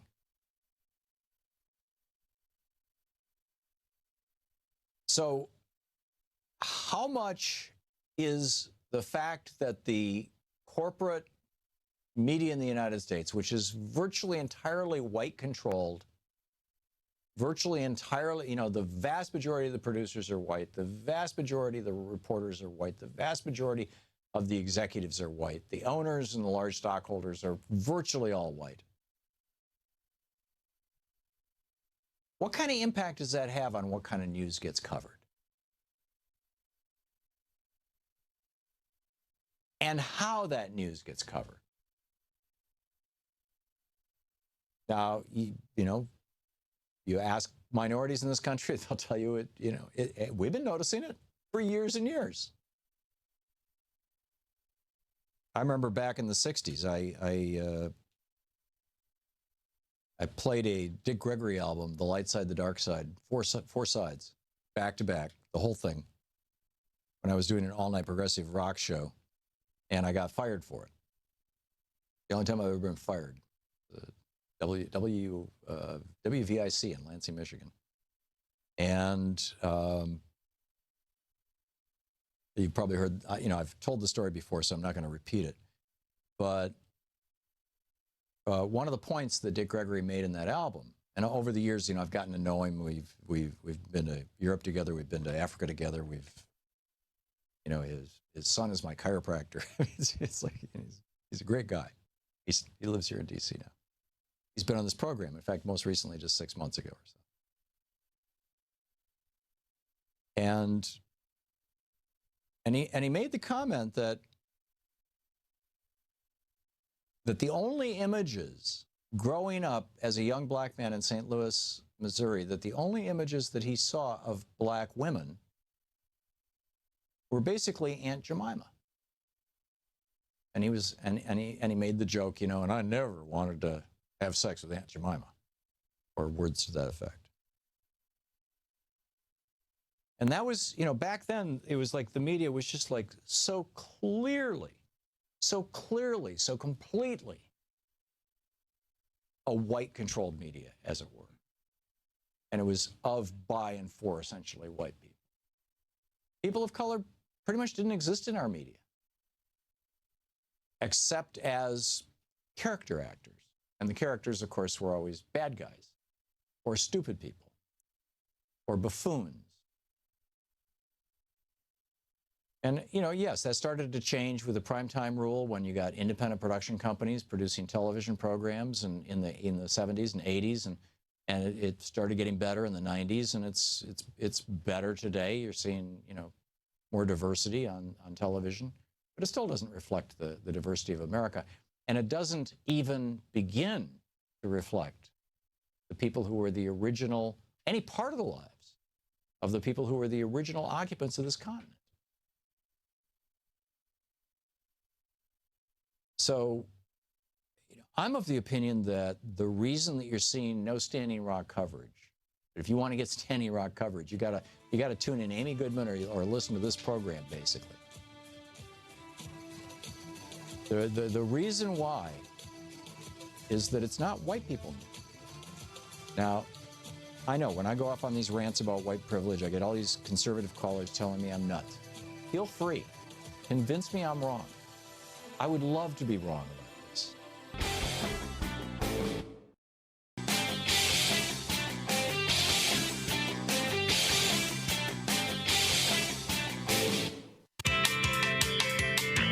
Welcome back. Thom Hartmann here with you. And I just got an email from, like I've told you many times, I try to get on everybody's email list. And I'm on Chuck Schumer's email list. And, well, actually, I think I'm on a press list. I'm guessing this went out to all the press in the United States. It'll be interesting to see if it starts appearing in other places. But it's a YouTube video of Chuck Schumer, of Mitch McConnell, the Senate Majority Leader, the Republican Senate Majority Leader, in 2016 when he was saying, advise and consent. That includes our ability to say, no, Mr. President, we're not even going to hold a hearing on your Supreme Court nominee until the end of your presidency. That was last year. And then now this year saying, well, I'm very hopeful that the Democrats will hold a hearing and the American people will want them to. Well, actually, you can hear it yourself. Here's Mitch McConnell. And it starts out in 2016. He's on CBS this morning. Here he is. Advice and consent means he gets to send the nomination up. We get to decide whether to act on it. The question is, will right? And then he goes to Fox News. Here's another 2016 Mitch McConnell and Fox News. Will he have a hearing, and will he be taken up by the Judiciary Committee? He will not be. People can choose to meet or not meet as they see fit. But this nominee is not going to be considered. Apparently, there's yet a new standard now. No, now we get to 2017. This is, you just heard him a year ago establishing the standard of, we decide yes, no, it doesn't matter. Here's Mitch McConnell talking about now. This is 2017. This was just a few days ago. A new standard now, which is to not confirm a Supreme Court nominee at all. We don't have to ask the president for permission. Right. Isn't that incredibly ironic? And then in this video, it goes back to Mitch McConnell back in 2016 saying, no, we don't have to do this. President for permission. This is a separate constitutional responsibility of the Senate. The president initiates the appointment. The Senate decides whether or not to consider it at all. And then we go to today, to 2017, Mitch McConnell saying the exact opposite. I think that's something the American people simply will not tolerate, and we'll be looking forward to receiving a Supreme Court nomination and moving forward on it. Right. And it continues along those lines. But you get the hypocrisy, just the bizarre, rank hypocrisy of what's going on here. It's absolutely amazing. Sarah in Westchester, Pennsylvania. Hey, Sarah, what's on your mind today? Thank you for taking my call once again. Sure. My concern is that is about the immigration ban on Muslims and the list of countries where they're supposed to be coming from. I have a problem with the ban itself, but I also have an issue with the fact that none of the countries where Donald Trump has business interests are named on the list, despite the fact that some of them have been proven to have supported terrorists in right, including Saudi Arabia, Egypt, and Turkey. Those are countries that are right in the middle of this cluster of countries that he just banned. And frankly, 9/11 was perpetrated by Saudi Arabians and Egyptians, and I think there was a Moroccan in there as well. And they're not even on the ban list, although the opening paragraph of the executive order cites 9/11 as the rationale for it. So it's clearly this is not what it says it is. I just don't understand it.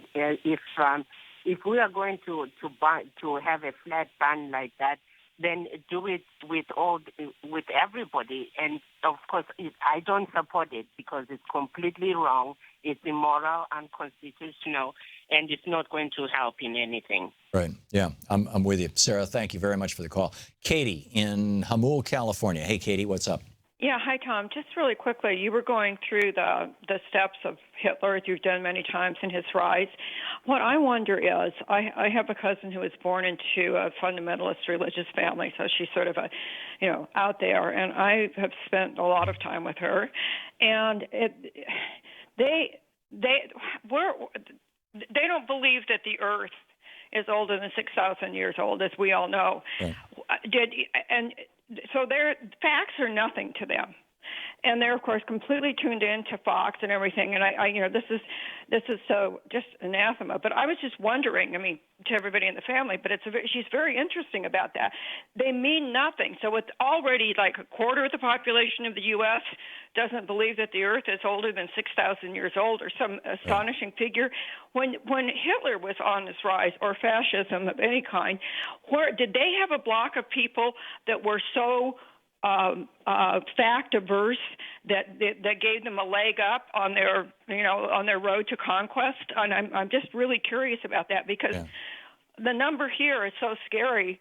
Hitler did establish built-in fact denier. Yeah, Hitler did establish an official German Nazi church, and he made a bishop for that church. The guy's name was Mueller. Mueller committed suicide a few days after the war, but for the last 2-3 years of the Nazi regime, it might have been longer than that, Bishop Mueller was the official Reichsbishop. He was the, because Hitler was trying to move away from the Catholic Church. And Germany is pretty evenly split between Protestants and Catholics. In fact, if you drive around Germany, as you come into any of the small towns, we used to live in a little town called Stadtsteinach, little town of maybe 18,000 people. And as you drive into Stadtsteinach, there's a sign that says, essentially in German, you are entering Stadtsteinach, and that sign is yellow, which means that this is a Catholic town, and the church in the center of town was a Catholic church. You go to the next town over, Kulmbach, as I recall, and the sign was purple, which means that it is a Protestant town, and the church in town was Lutheran. And so, Hitler wanted to kind of get rid of both of those and replace it. But how that played out, I frankly don't know. I'd have to go back. It's been close to 30 years, maybe longer, since I read Schur's Rise and Fall of the Third Reich. And I frankly don't remember the details of the religious aspect of it. But Katie, in arguing with religious fundamentalists like this, the one piece of advice I would give you, as somebody who has been doing it for a living for 2 decades, is stick to Matthew 25. I do. Yeah, just stick to Matthew 25 like glue. You say, okay, Jesus said there's only one, the disciples came to him and said, how do we get into heaven? And he said, in the last days, I'm going to be separating the sheep from the goats, in other words, heaven to hell. And the goats, the people who are going to hell are the people who didn't visit me when I was in prison, who didn't shelter me when I was homeless, who didn't clothe me when I was naked, who didn't feed me when I was hungry, who didn't heal me when I was sick, who didn't give me water when I was thirsty, if I'm remembering the entire list correctly. And the disciples were totally freaked out because they were like, we've never seen you naked. We've never seen you hungry. We've never seen you sick. We're screwed. We're not going to go to heaven. And he said, as you do to the least among your brethren, you have done unto me. And then you make sure that they understand that, because most fundamentalists know Matthew 25 fairly well. And say, this is the Great Commission, right? This is the Sermon on the Mount. These are the most important words of Jesus in the entire Bible by consensus, right? By all religion, or all dimensions of Christianity. And how are the Republicans doing that? How are they healing the least among us? How are they housing the least among us? How are they feeding the least among us? How are they keeping the least among us out of prison? And at that point, Christian fundamentalists, if they have any conscience or heart or honesty, will be forced to examine their political affiliation. So good on you, Katie. It's good on you. Thanks a lot for the call. Joe in Adrian, Michigan. Hey, Joe, what's up? Hi. Yeah, I'm an immigrant. Mm-hmm. I came here legally. After I applied with the immigration department, right. I waited 10 years Wow. And I did it legally, sir. Yes. I did it legally. And I have been here 35 years, me and my family. Mm-hmm. And we love this country. We will never backstab our country. I wrote an article at the local newspaper. I thank the government of the United States for allowing us to come to this country. And I said in that article that there are good things and there are bad things in the United States. But the good things outweigh the bad things. Yes. For the future of my kids, my grandkids, it is the best country. I support President Obama. And I want everybody to understand he won the election. And they have to accept the fact that he is our president. Wait a minute. Are you talking about President Trump? President Trump. Yeah. Yes, I'm sorry. Okay. All right. So as an immigrant, you support President Trump. Do you support his ban on... Here's what I went through. Am I on the air? You are on the air, yes. Yeah. My daughter graduated from Madonna University in Livonia. Mm-hmm. That's in Michigan. Yeah. And I know. I used to live there. President of the university. Mm-hmm. And the commencement speaker was Speaker Boehner, John Boehner. Mm-hmm. And after that, he introduced me to Mr. Speaker, and I introduced myself to him. There are 7 Christian villages north of Iraq. One of them is my village, where I was born and I grew up there. They were misplaced, and ISIS or Daesh they are occupying all those villages. I explained to Mr. Speaker.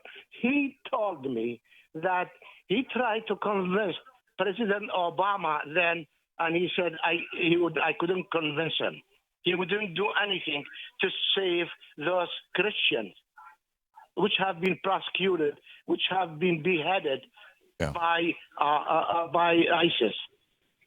Joe, you had this conversation with Paul Ryan, did you say? No, the ex-speaker. Oh, with John Boehner. With John Boehner, yeah, the guy who held Paul Ryan's job before. Joe told me. Yeah, well, just because John Boehner told you that does not make it true. John Boehner has a long history of lying for political purposes and frequently being drunk when he does it. So, until you hear from President Obama that he said no to the Christian villages in northern Iraq, I would not believe it, Joe. The Republican Party is basically a scam, and there's, I just, I get it. You want to be a good American citizen. You want to support our president. One of the most, as Teddy Roosevelt said, one of the most patriotic things an American citizen can do is dissent. And I would encourage you to consider the party that you're supporting. Joe, thank you for the call. We'll be back. You're listening to Thom Hartmann. Visit ThomHartmann.com for audio and video archives. We'll be back with your calls in just a moment. Actually, we'll be back with Talk Me Gay News.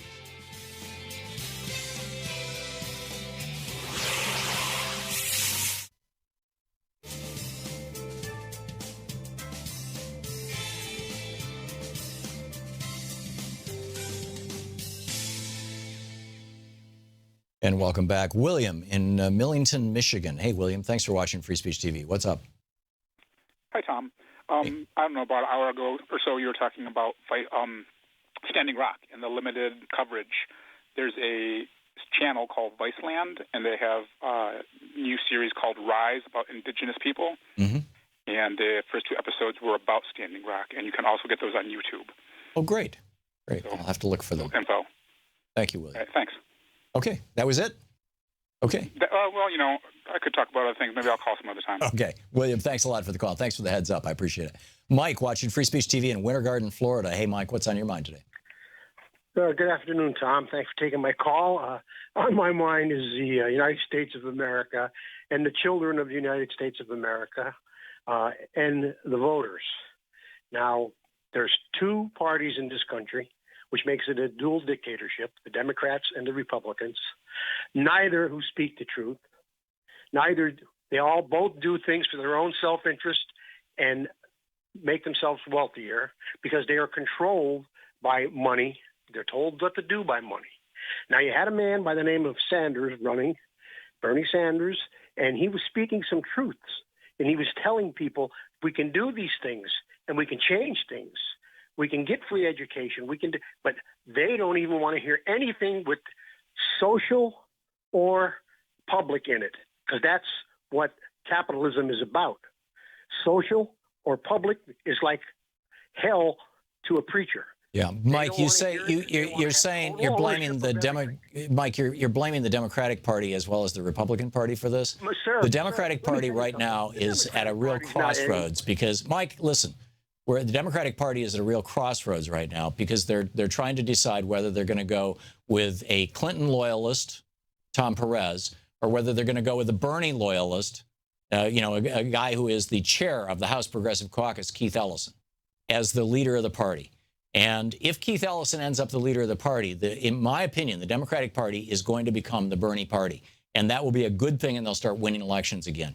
If Tom Perez or one of these other, kind of corporate Democrats becomes the head of the Democratic Party, I'm very concerned about the future of the Democratic Party. But the Democratic Party is not locked up like the Republican Party is right now. They're not marching in lockstep, and they are not completely corporate owned. There are at least 100 members of Congress, members of the House Progressive Caucus, and a number of good senators, including Bernie, who are not corporate beholden. So it's not a complete done deal yet, Mike. And it's still possible to take this party, this $1 billion nonprofit, and take it over and move it in a progressive direction. I'm only hoping that happens. Well, let me encourage you to do that. Anything with the word social in it. No, I get it. The billionaires don't like that. So Mike, show up at your local Democratic Party in Winter Garden, Florida, and say, I would like to be one of the people who makes the decision about who are going to be the primary candidates in this party and what the political platform of this party is going to be. And if you volunteer and become a precinct committee person, and there are about 2/3 of the counties in this country where the Democrats are, functionally dead because people are not volunteering and they're not showing up.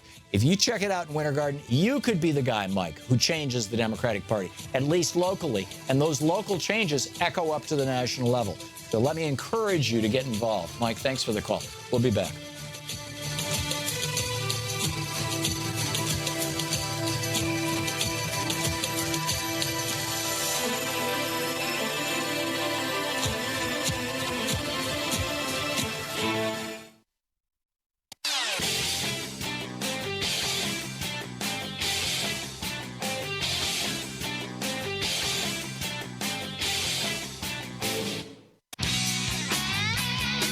Welcome back. Thom Hartmann here with you. And Patrick Gavin is on the line with us. Let's check in with Talk Media News and find out what's going on in the world today. This report brought to you by goatsfortheoldgoat.com and free-don.org. Hey, Patrick, welcome. Hey, thanks for having me. My pleasure. So what's going on in the world today? Well, tonight's Supreme Court announcement is, not surprisingly, taking on more and more of a Bachelor reality television show than we thought. We're now learning. First of all, you've got the primetime announcement. That's obviously going to get networks to give Trump that time to make the announcement. But now we're also hearing, I believe CNN had it first, that both what we assume are the two final nominees, Neil Grouch and Thomas Hartmann, are both either flying or training to Washington, D.C., just to help keep the suspense. Wait a minute. Did you say Thomas Hartmann? Thomas Hartmann, sorry. Hartmann. Okay, yeah, because that's my name. It's like, I don't think I've been nominated for the Supreme Court. So I'm wondering, this is Mitch McConnell on CBS this morning. Oop, hang on just a second. Let me start this over again. Gets to send the nomination up. Nope. Here. Advice and consent means he gets to send the nomination up. We get to decide whether to act on it. The question is, will he have a hearing, and will he be taken up by the Judiciary Committee? He will not be. That was Mitch McConnell a year ago. He's singing a slightly different tune now. Right. What do you think is going to happen? Are the Democrats going to take his position and say, we really don't have to do this? The advice and consent means we can choose not to advise or consent. Yeah, I mean, all signs point point out to them, I mean, some Democrats are even saying this now, that they will filibuster Trump's Supreme Court nominee, which would only be the second time. Well, if they boycott a committee hearing, there won't even be a committee hearing, will there? Because there won't be a quorum. That's right. Yeah, right. And that's a tactic that they're taking on the cabinet nominations. To be honest, I don't know if the same rule applies towards Supreme Court, although it would make sense, right? I mean, there's literally no Democrats in the room. But I also think that, at least my understanding of it, is that with the president willing to employ the nuclear option, that many of these things may just sort of in the end not even be that impactful. Although it's interesting to see the kind of leverage they're getting out of this attendance rule that you just mentioned, which is that if there's not a single Democrat in the room, that you can't even sort of bring things to order. Yeah. Well, this is what the Republicans did with every single one of Obama's cabinet nominees in the first year in 2009. The Senate rules allow for up to 30 hours, and you don't actually have to do anything during those 30 hours, but 30 hours per nominee. And they slow walked. It took months for Obama to fill his cabinet and to fill all the senior posts. And for the last 2 years, they have been doing this to every judicial appointment. They've been refusing to hold a single hearing on any of Obama's judicial appointments, to the point that John Roberts issued a letter saying that we're in the midst of a judicial crisis because you've got all these federal judgeships that are open. And, of course, you know, what McConnell was doing was trying to keep them open until he had a Republican president, which is now. So, you know, is what's good for the goose good for the gander? I mean, that's the big question, I guess. Well, I think you're right. And while I wouldn't say this is like great for our democracy, I think the reality is that Republicans realize that they didn't really suffer many consequences for what they did towards Merrick Garland. I imagine that Democrats are going to assume that they're not going to suffer that much political fallback if they don't support Trump's guys. The big difference, though, is President Obama was lousy with media. I mean, you know, in my opinion, he was a very good president, but he did not use the bully pulpit the way that Donald Trump is doing it. Donald Trump knows media. He's a creature of media. He's a reality TV star, for God's sake. And we're looking at, you know, the Donald Trump reality TV show POTUS version right now instead of Celebrity Apprentice version. And so he can bring pressure to bear that, I mean, if President Obama had gone before the cameras every single day or every other day that Mitch McConnell was denying his, you know, Merrick Garland even a hearing, I think that probably eventually the Republicans would have caved. But the president thought that was, you know, for whatever reason, chose not to do it. I'm not going to try and mind read him. There's no doubt in my mind that Trump will do that. No, that's true. And I think that sort of, I mean, two sort of thoughts. One is I think that his desire and his willingness to do that ultimately I think kind of depends on where his approval rating is in terms of how impactful it is. And right now things seem to be going fairly south. Two, he's very good about media, but the one thing we have yet to see, I guess, is sort of how good he is on bipartisan cooperation. And what's so interesting about what we're seeing this past week between these battles between Trump and the Democrats, and obviously firing his attorney general, et cetera, is that the kind of scar tissue that is building up in just 1 week between Trump, I mean, and really all of Capitol Hill, but Democrats certainly as well. I would argue if I were advising Trump that you might want to actually do a couple of things that don't totally piss off Democrats, because you might want a couple of votes from them for the Supreme Court nomination, and you might be able to convince them not to launch a filibuster if you throw a couple of olive branches out. And we just haven't seen that. And that actually is surprising, because I actually think that Trump is a bit, you know, savvy in that regard about, you know, throwing out a little. Well, he's, you know, he campaigned as a pragmatist, but, you know, he's always run his businesses as if he's the king. Yeah, right. And so you know, it seems to me that he's running the executive office like he's the king. Yeah, and although he's got some competition in Steve Bannon now, apparently. Well, yeah, I mean, this is the king and his, you know, or you know, the queen and her Rasputin, you know, I mean, the Tsarina, I guess she was. But anyway, we'll see how this all plays out. Patrick Gavin with Talk Media News. Patrick, thanks for dropping by today. Thanks a lot. I appreciate it. Good talking with you. And we'll, you know, like I said, we'll see how it plays out. There's a long way to go here. We'll be back. Angel Padilla is going to be with us, a member of the Indivisible team, co-author of Indivisible, a practical guide for resisting Trump. You're listening to Thom Hartmann.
The Thom Hartmann Program is brought to you in part by the Aiden Forecast, an investment newsletter with weekly updates of leading market indicators and a monthly deep dive into what the details of the economy and the markets mean for investors and retirees. On the web at aidenmarkets.com. Wines have some of the highest pesticide levels in our food chain. This hour brought to you by ecowine.com. Pesticide-free wines, organic wines, imported from France by the Organic Wine Company, ecowine.com. The Thom Hartmann Program is brought to you in part by Super Beets. Super Beets are sourced from non-GMO beets, and they're packed with dietary nitrates, helping to produce nitric oxide for more energy, stamina, and support for healthy blood pressure levels naturally.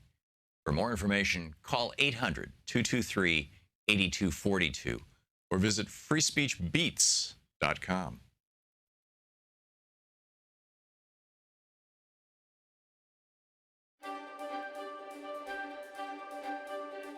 And welcome back to Thom Hartmann University, the Thom Hartmann Book Club. Today we're reading from Attention Deficit Disorder, A Different Perception. I think it's the only book that I've written that Time Magazine has done a story on. This is, we're in chapter 14. Throughout the book, I explain the whole idea of hunters and farmers, that ADD characteristics are something that would help in a hunting-gathering society. They become a liability in an agricultural society. And so this chapter is titled The Edison Trait, Hunters Who Have Changed the World. Hunters sometimes have difficulty answering the question, what do you do for a living? It's not that there isn't an answer, there are too many answers. Hunters of above average or even genius intelligence often have resumes that are startling in their diversity and accomplishment, even though they may have struggled to simply finish high school. Similarly, the stereotype of the eccentric genius or loony creative type is often applied to hunter inventors, artists, writers, and designers. At many ad agencies, the creative types are allowed or even encouraged to have an eccentric appearance with flowered shirts, long hair, jeans, etc. As the chapter on ADD and creativity pointed out, the ability to think innovatively is intrinsically tied to the ability to fall into an open and therefore distractible state of consciousness, one of the characteristics of ADHD. Conversely, to make use of the inspirations gained from such typical hunter-free association, there must be a compensating burst of focused energy in order to bring these concepts into reality. Learning to channel these bursts is the challenge to every hunter. When hunters fail in life, it is often because their self-image was distorted in an early age when they were labeled as a problem. Their assets are also neglected if they plug into a job or a segment of society which requires farmer rather than hunter skills. But let's look at some successful hunters in history who have demonstrated tremendous powers of transformation, vitality, and dynamic energy, and whose biographies appear to conform to the American Psychiatric Association's DSM criteria of ADHD. While it's impossible for us to reach back to historic figures and ask them to answer the questions which might lead to a medically supportable diagnosis of ADHD, their life stories very often give us those answers in a rather overt fashion. Consider the following.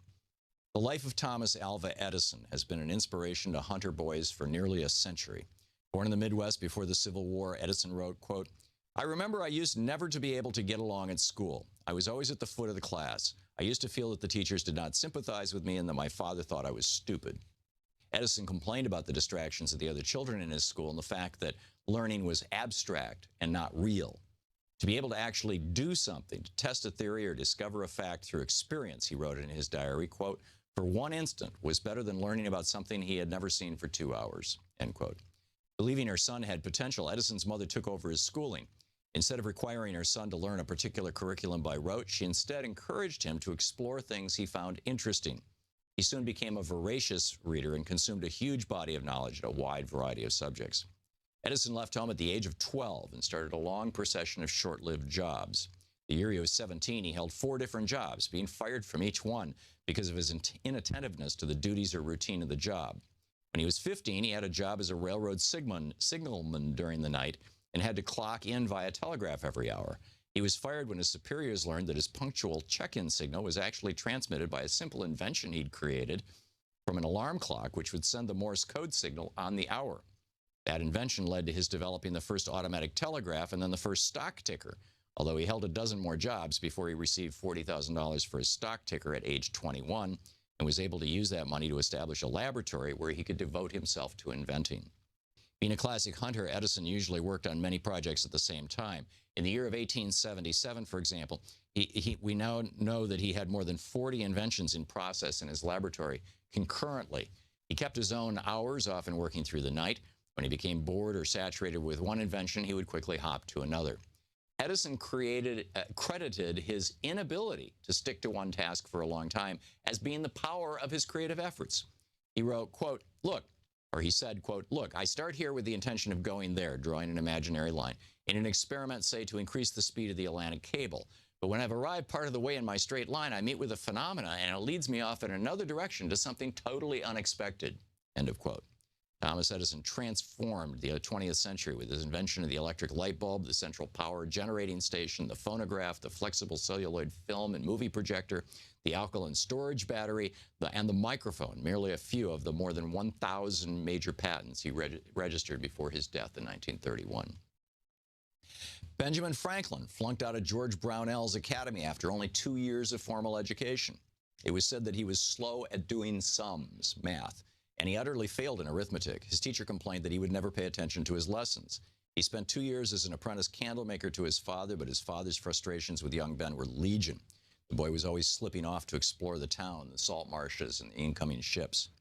Having demonstrated his hunter inability to be a scholar in the formal farmer schools of the day, Franklin went on to become one of the most well-educated in terms of practical abilities men in American history.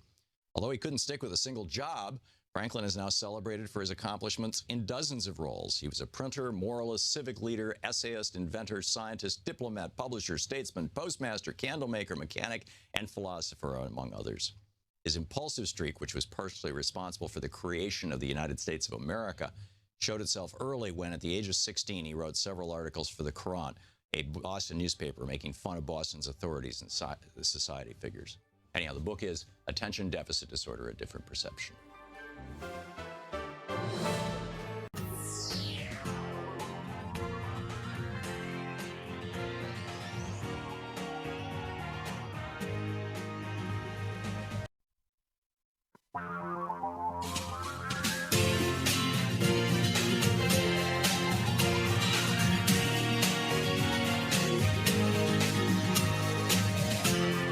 This is the Thom Hartmann Program.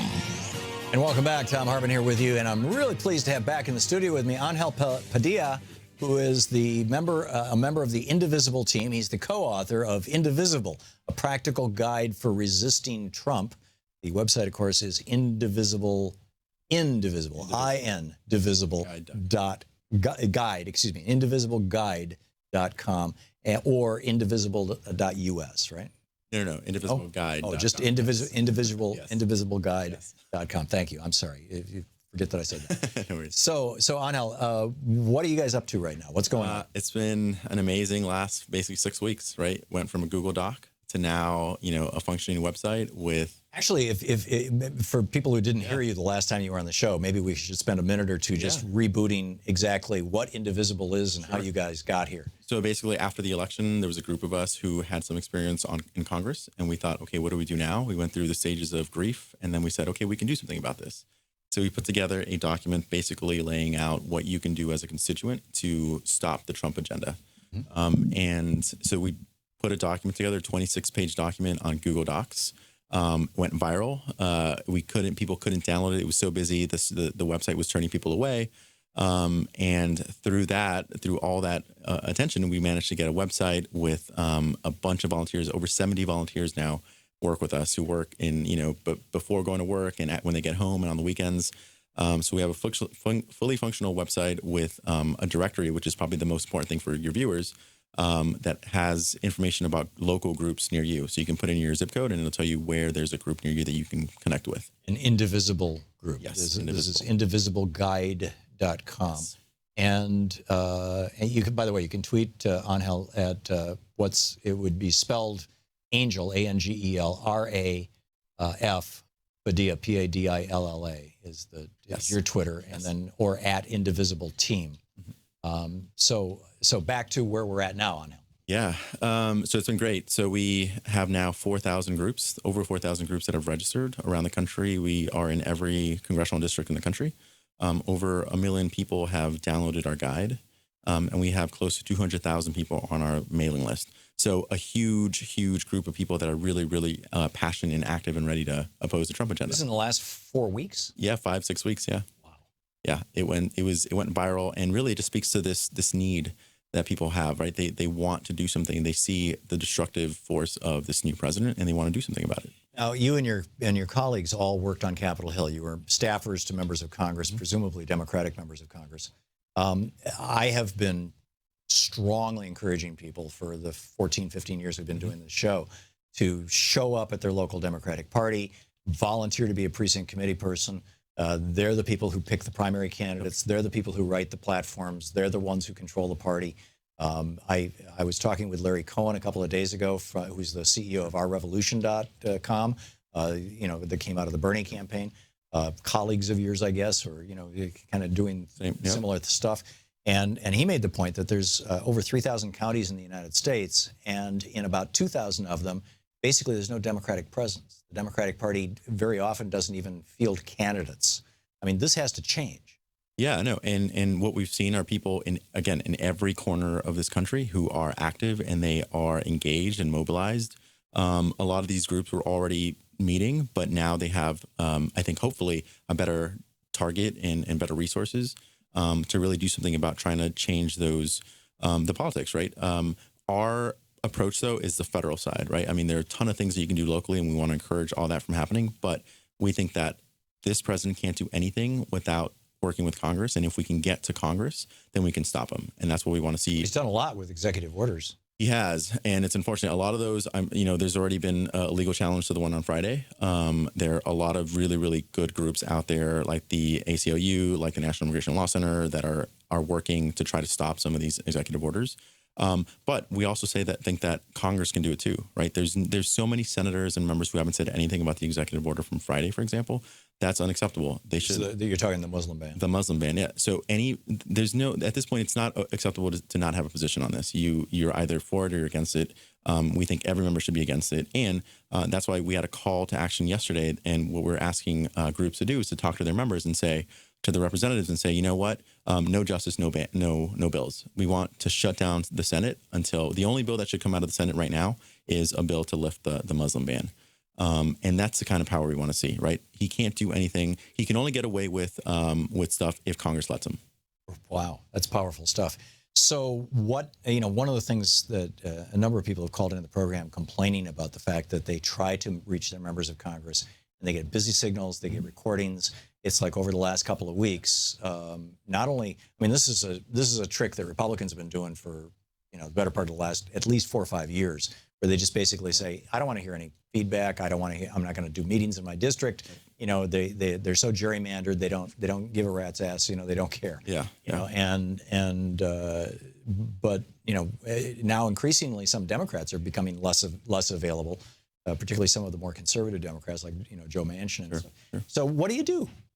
You go down to their office. Show up in person. Yeah. I mean, they all have regional offices or district offices, and if they can ignore you, they will. But it's your job not to let them, right? They work for you, and you have to show up and make sure that they are listening to you. So they all have, offices that are open to the public. You can go down and insist on being heard.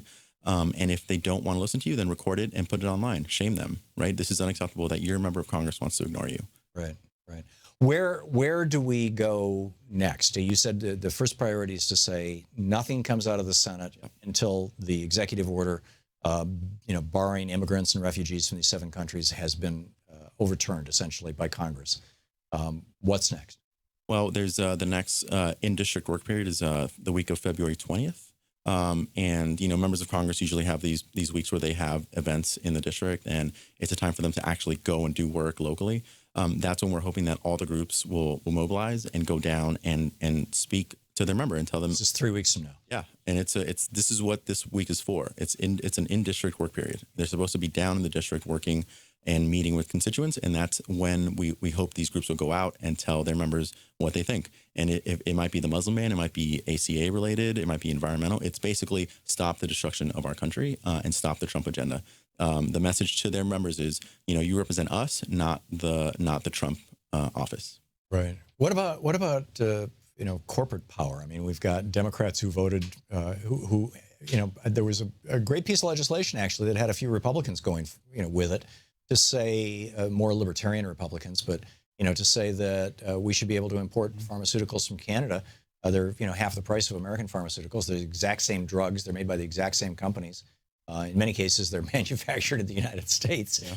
And we had 13, as I recall, Democratic senators said no to that.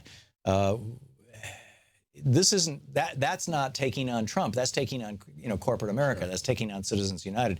Is that part of your agenda as well? No. Well, so our position is that anything that's coming out right now should definitely be about this Muslim ban. That's just for us. That's the bottom line. But no, what we're seeing now are these this concerted attack on different groups trying to divide us, and we don't want to get distracted by some of these other issues, right? They're going after immigrants, they're going after refugees, and there's another executive order that's probably going to get signed today. They're trying to divide communities, and we think it's very important to stay focused on stopping this sort of this long-term and concerted effort to attack our communities. Yeah. What is the executive order that's probably the one that we're expecting, and it hasn't been signed yet, but it's basically trying to undermine immigrant access to services that they're already eligible for. In other words, immigrants can't get food stamps, that kind of thing, or can't go to public universities? It would, we haven't seen it yet, but it would basically undermine their ability to get programs like nutrition assistance and some healthcare, things that they're already eligible for, based on lies and myths about, immigrants using too many resources. This is all based on lies, but it's intended to basically make immigrants feel really unsafe, uncomfortable, and to divide communities. That's amazing. Yeah, they're coming to the United States to go on welfare. Yeah, right. Yeah. It's largely debunked over the years. Yeah, people really, really want to risk their lives to go on welfare. But it's a big distraction, right? It's a way of dividing communities. That's what we want to say together about no to the Trump agenda. Amen. Angel Padilla is a member of the Indivisible team, co-author of Indivisible, a practical guide for resisting Trump. You can find it at indivisibleguide.com. And Angel, thank you so much. Thanks for having me. Great having you. This is the Thom Hartmann Program. We'll be back with more of the news of the day and your calls right after this.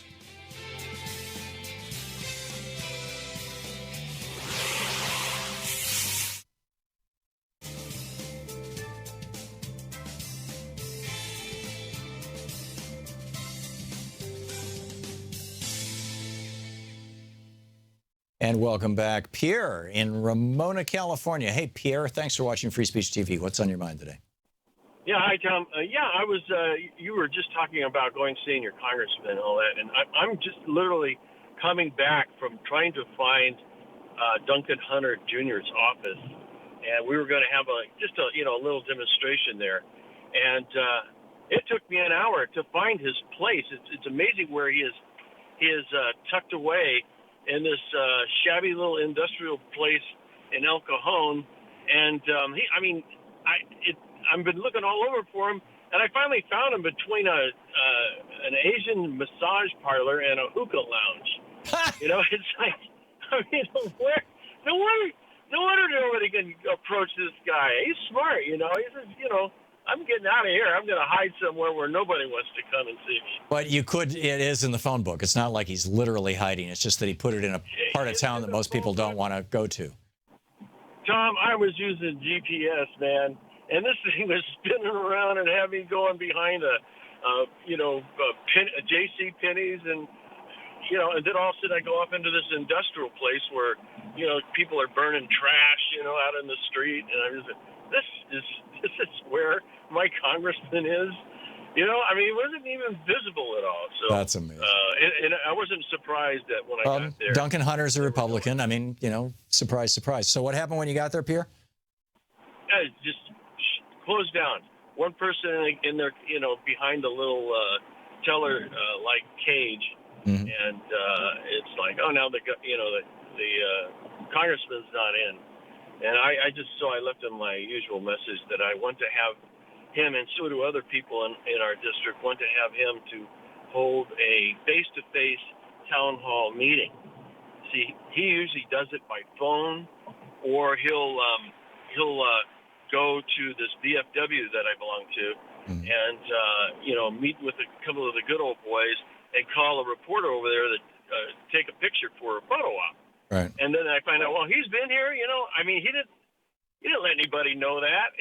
So here's what you do, Pierre. If I may channel Bernie Sanders at you for a minute, because somebody called once and said, how can I get the attention of my congressman? And Bernie, basically, this was his advice. He said, go to, find a hall that you can rent. And in your case, I'd say the VFW, because, Duncan Hunter thinks that's safe territory. Rent that hall and then invite everybody you know for an evening with Duncan Hunter. And then once you've got that in gear, in motion, then invite Duncan Hunter and say, okay, Congressman, we've got a town hall all set up. Make sure that you know that he's going to be in district during that time, or at least it's like, Angel was saying, February 20th, that week following February 20th is the week that all the members of Congress are supposed to leave Washington, D.C. and be in their districts. So if you set it up for the 22nd, 23rd, 24th, whatever the day, an appropriate day would be, that you could rent the VFW hall and say, okay, we're gonna have a town hall with Duncan Hunter, and issue press releases to the local media, call in your local talk shows and say, hey, this heads up, this is happening. Try to get as many people as possible, and if he doesn't show up, then you get up on the stage and say, well, he won't show up. So I'll tell you what he's been doing. Here's his voting record. Here's just lay it out. Make sense? Yeah, we did what they call phone bomb. A bunch of us off of Facebook called his office in D.C. and said, we want a face-to-face with them.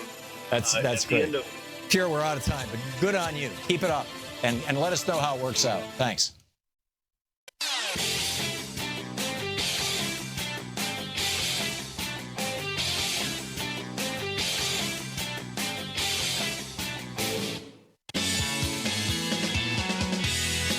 Welcome back. Thom Hartmann here with you, and Rob in Seattle. Hey, Rob, what's on your mind today? Hey, how you doing? Good. What's up? Good. This first-time caller. Been listening to your show for a little bit. Well, thank you, Rob. Just wanted to follow up on someone called in about someone doing a citizen's arrest. Mm-hmm. Even out here in liberally West Seattle, we've had some incidents like that, and just want to let people know. We're right. Hang on just a second, Rob. For people who weren't listening an hour ago when that caller called in, this fellow was an immigrant who was presumably a Muslim immigrant. His name was Omar, and he said that his family was not from one of those 7 countries, but his cousin was approached in, as I recall, Alabama yesterday or the day before by some white guy who said, I'm going to do a citizen's arrest. I think you might be from one of those 7 countries. And she called the police, and the police refused to arrest him, and of course they refused to arrest her. And that was the end of that. But, but this is like vigilante justice. And you're saying the same kind of thing is happening in Washington State? It's actually worse than that. We've had some hate crimes going on in Seattle. And I was trying to find out more details, but we had a woman out here who is a legal resident, I believe, who's Vietnamese, so not Muslim, not from the Middle East. And back on December 1st, she was stopped in downtown Seattle by guys in a van who asked to see her papers, and she was, shocked. So she handed over documents. One of them went into the van, copied the information down, while the other person questioned her. And, no one showed ID, unmarked van. So we've been trying to find out, what happened there. Was it an identity theft thing, or was it actually somebody questioning her status? Right. Or political intimidation. Political intimidation, but, this is also something that people can use to rip people off. Yeah. Yeah, you're absolutely right. Their documents, get their did she get the license plate of the van? Security number. So it's. Did she get the license plate of the van? She did not. We don't know all the details, and we're trying to follow up. But, yeah. It's gotten to the point. People are being targeted because of their race, religion, whatever. But there's also people who are out there using this information or using this climate to just target people for crime. Right. This raises the question that I asked in the first hour is, how close are we to Kristallnacht, to the day when the good Germans rise up and trash the other. In the case of Germany and Kristallnacht, it was Jews, but presumably it would be immigrants this time around in the United States, or people whose skin is darker than your average European Caucasian. Wow, that's grim news. Rob, thanks for the call and thanks for sharing that with us. Kyle in Schenectady, New York. Hey, Kyle, what's up? Hey, Tom. I just have to report, and I'm glad that actually I stayed on so that you could talk to your guest there, because I've spoken with all three of my congressional offices today. And yes, indeed, Schumer's office, many of them just go right to voicemail. However, I did get to his Washington office, and we talked about should they consider, saying no to every single nomination. And of course, she said, I'll write this down. They're not all that helpful at the senator's offices, I must say. Senator Gillibrand's office took my information, offered nothing back to me. Right. Well, what they do, Kyle, is if you call on a single topic, they will make a note of that topic. They basically put together a spreadsheet of calls.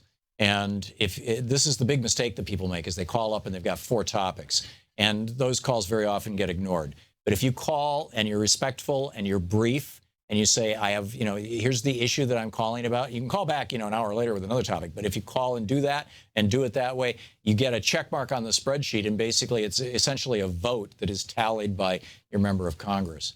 So, okay, well, I've been sticking to the one issue today of the nominations, all the nominations. I didn't head to the Supreme Court one with Schumer, but I think that's an obvious. But let me tell you this: if you saw my congressman is Paul Tonko, New York 20. I did speak to them, and I actually got a question in there that they said they were going to push up to their chief of staff and strategy staff. And the question was, I asked what committees Congressman Tonko is on, and they said he was on oversight. Kind of chuckled. Is he a Democrat? He is a Democrat. Okay. Yes, he's a fairly progressive guy. He was the only person that went to Occupy Albany, the only elected official that put his face at Occupy Albany, right? Yeah. So, what I said was, okay, he's on oversight. So I guess the question for you to ask is are the Democrats and is the Oversight Committee going to have any ability to change anything and to challenge anything from the current administration's lawlessness? And the staffer kind of chuckled and gave me one of those, that's a good one. Mm-hmm. And, yes, they're going to put that up there. So thanks for the advice. I did keep that one to the one issue. Yeah, good. And if you didn't get, a super friendly response from Senator Gillibrand's office, I wouldn't write her off. Just assume that, the check mark got made, that your message got delivered, and keep at it.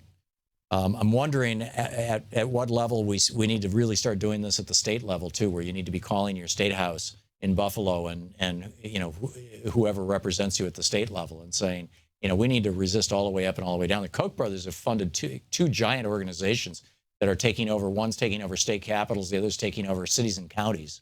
And I think Democrats ignore the more local stuff at their risk. But I live here in Albany, and we do some prospects there. There's a place called the Social Justice Center. They do a lot of stuff. During Occupy Albany, we presented a check to Cuomo about the millionaire's tax. Mm-hmm. Actually got into his office to see his chief of staff. Wow.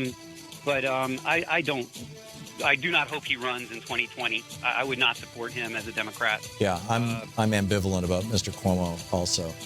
But hey, he's there now. He's a Democrat. We should do everything we can to push him in the right direction. Kyle, thanks for the call. We'll be back. You're listening to the Thom Hartmann Program. Call 202-808-9925. Stick around. We'll be back with your calls after.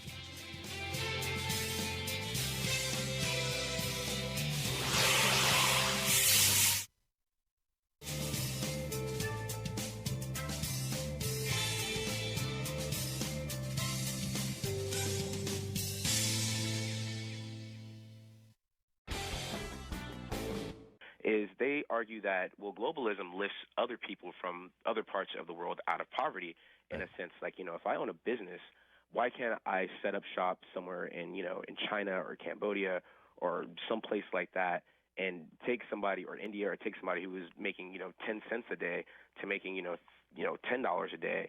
Isn't that lifting someone out of poverty? What are your thoughts on that? And yeah, it is lifting someone out of poverty. Absolutely. Absolutely. But it's like, please don't try to pretend to me that you give a rat's ass about that. please don't try to pretend to me that you really care about that person in India being lifted out of poverty, because we all know that what you're really doing is you're saying, to hell with that guy in Flint, Michigan, who is making $16, $18 an hour working in that factory, or the guy in Indiana who was working in the carrier factory making $35 an hour. To hell with him, to hell with his family, to hell with the state, to hell with the United States. I'd rather make more profit by having somebody in China make this thing for 50 cents an hour. And yeah, it's going to lift them out of poverty, and I'm going to wave that flag like I'm some kind of noble person. You're not a noble person. You're a capitalist, and I get it.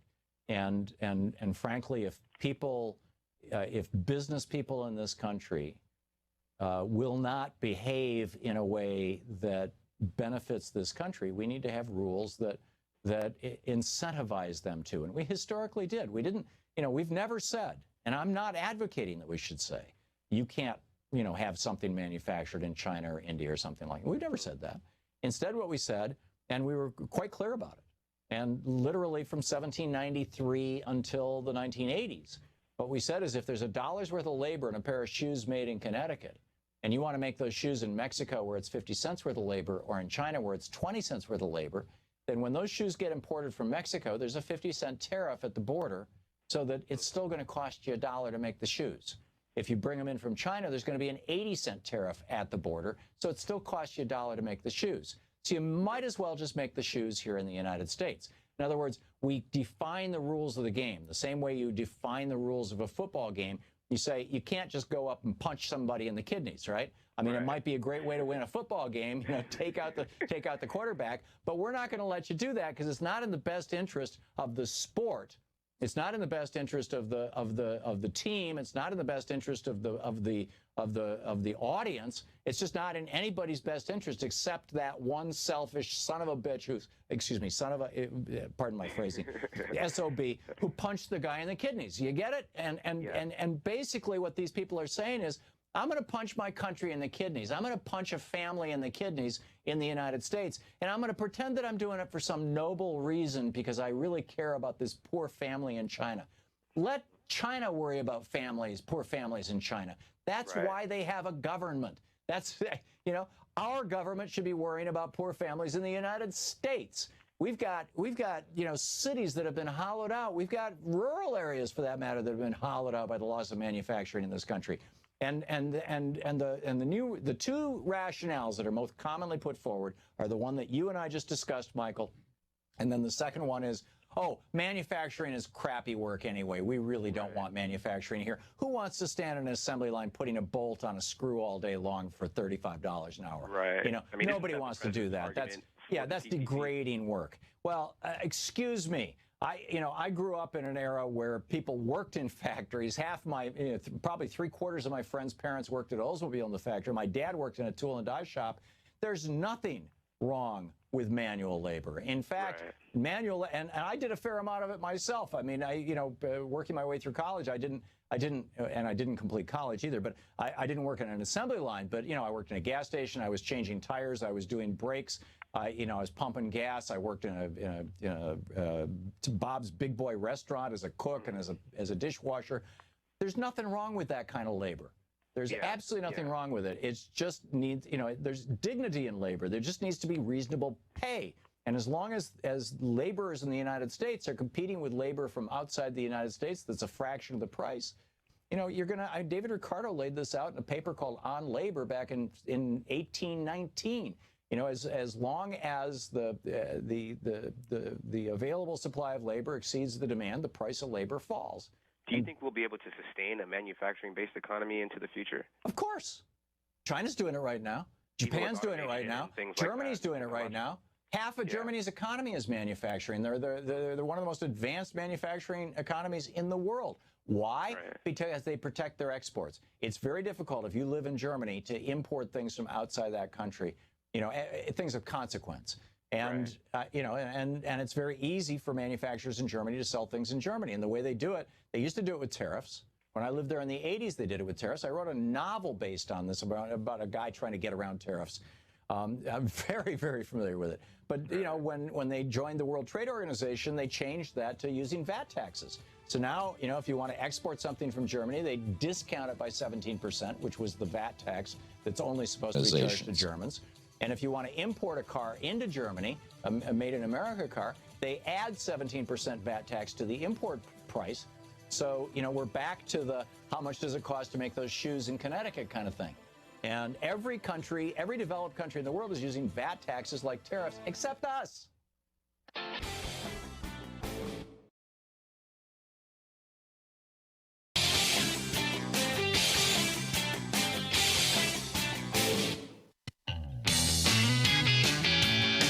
Welcome back. Thom Hartmann here with you. And lost my mouse. There we go. Rich in Greenwood, Indiana. Hey, Rich, what's on your mind today? Hey, Tom. Thanks so much. As I've been trying to keep up with the news stream, I got to see Senator Schumer step forward, and I see him as a real truth teller. He brings stuff to light, and you know, we really need to work to pay attention. And the things that he was pushing back on the ban with are incredibly important. And it reminded me of something that he said several years ago during the sequester and the government shutdown. And he was referring to the Republicans, and he said, they are playing with fire like they won't get burned. And if you think back to what the sequester did and how it was being described as a hatchet instead of a scalpel that was necessary, and then all the hurt that was permitted to happen with the sequester, well, you know, these guys are monstrously destructive. And if they're going to start playing with fire, we need to figure out how to let them catch fire, how to put that fire onto them and burn them with it. Yeah, I think that's happening. I think you're seeing it in the streets, and you're seeing it in congressional offices, and hopefully we'll see it in 2018 if we can get, you know, the large cohort of people under 30 who did not vote in the last election to register and vote, and the consequential cohort of people over 30 who didn't vote in the last election to make sure that they're registered to vote. And by the way, there's, you know, active Republican voter suppression efforts going on all across the country, but particularly in communities of color and communities that vote heavily Democratic. And so, you know, be sure to check your electoral status, you know, at least every couple months. Or at least, you know, in the months coming up to an election, which is coming up in less than 2 years. We've got to get ready and get ready right now. And the other part of getting ready is figuring out who are the candidates, who are they going to be. And if you get inside the Democratic Party, you can be one of the people who helps decide that. Rich, you're right. The Republicans are playing with fire, and whether they get burned or not, or whether they burn down the House, to paraphrase Steve Bannon, is something that we'll have to wait and see. Rich, thanks a lot for the call. Kurt in Los Angeles. Hey, Kurt, what's on your mind today? Hello, Tom. How are you doing? Thank you very much for all that you do. I haven't been able to call in a couple of weeks. I've got a little bit of a laundry list, so let me get to it. Well, pick one, Kurt, because we've got a lot of people who want to get on. One topic per caller. Gosh, darn it. Pick one. All right. The first one. I think anyone and everyone who was purged or forced to vote provisionally within the 32 states, red states, that participated in Chris Kobach's cross-check ought to be found via commercials, and there should be a class action lawsuit brought against Chris Kobach himself. This at least will make an example out of any politician that dares tampers with our with our ability, our privilege to vote in America. You said it's not a constitutional right, but I believe if it's a privilege, just like you have a privilege to operate a vehicle with a signature that says, I promise on the penalty of perjury that I'm this person and I have a right to drive as long as I don't break any laws, it should be the same thing for voting. Yeah, I completely agree with you, Kurt, and I think that that's a great suggestion, and I would love to see something like that, you know, started. Unfortunately, so far the Democratic Party has been reluctant to call out Chris Kobach, and I'm hopeful that there's, you know, more activity in that area, and that's something that people, you know, if you're calling your member of Congress, if you're calling a Democrat in particular, say, and you know, make a call and say, please investigate the impact of interstate cross-check on the last election. Why is it that when they did the recount in Michigan, or when they started doing the recount in Michigan, they discovered that there were 75,000 people in Detroit who stood in line in the freezing cold for hours to vote and then didn't bother to vote for president. What the hell is going on here? It turns out, or their vote, they weren't registered to vote, and so their vote was never counted. 75,000 people, and they were probably people who were purged by Kobach. What the hell is going on? We need to figure this out. Well said, Kurt. Thank you for your great topic. Daniel in Brooklyn, New York. Hey, Daniel, thanks for watching us on YouTube. What's up? Hey, Tom, how's it going, man? Good. What's on your mind? So, I wanted to talk about one. I mean, I was a big-time Bernie supporter during the primary. Mm-hmm. And, yeah, me too. Looking back now, I mean, I didn't anticipate the complete wipe out of the Democratic Party, so it's kind of a little bit of a buyer's remorse. But I feel the Democrats right now are still playing into the hands of Trump. Like, for example, the Cory Booker voting against the cheaper drugs coming from Canada.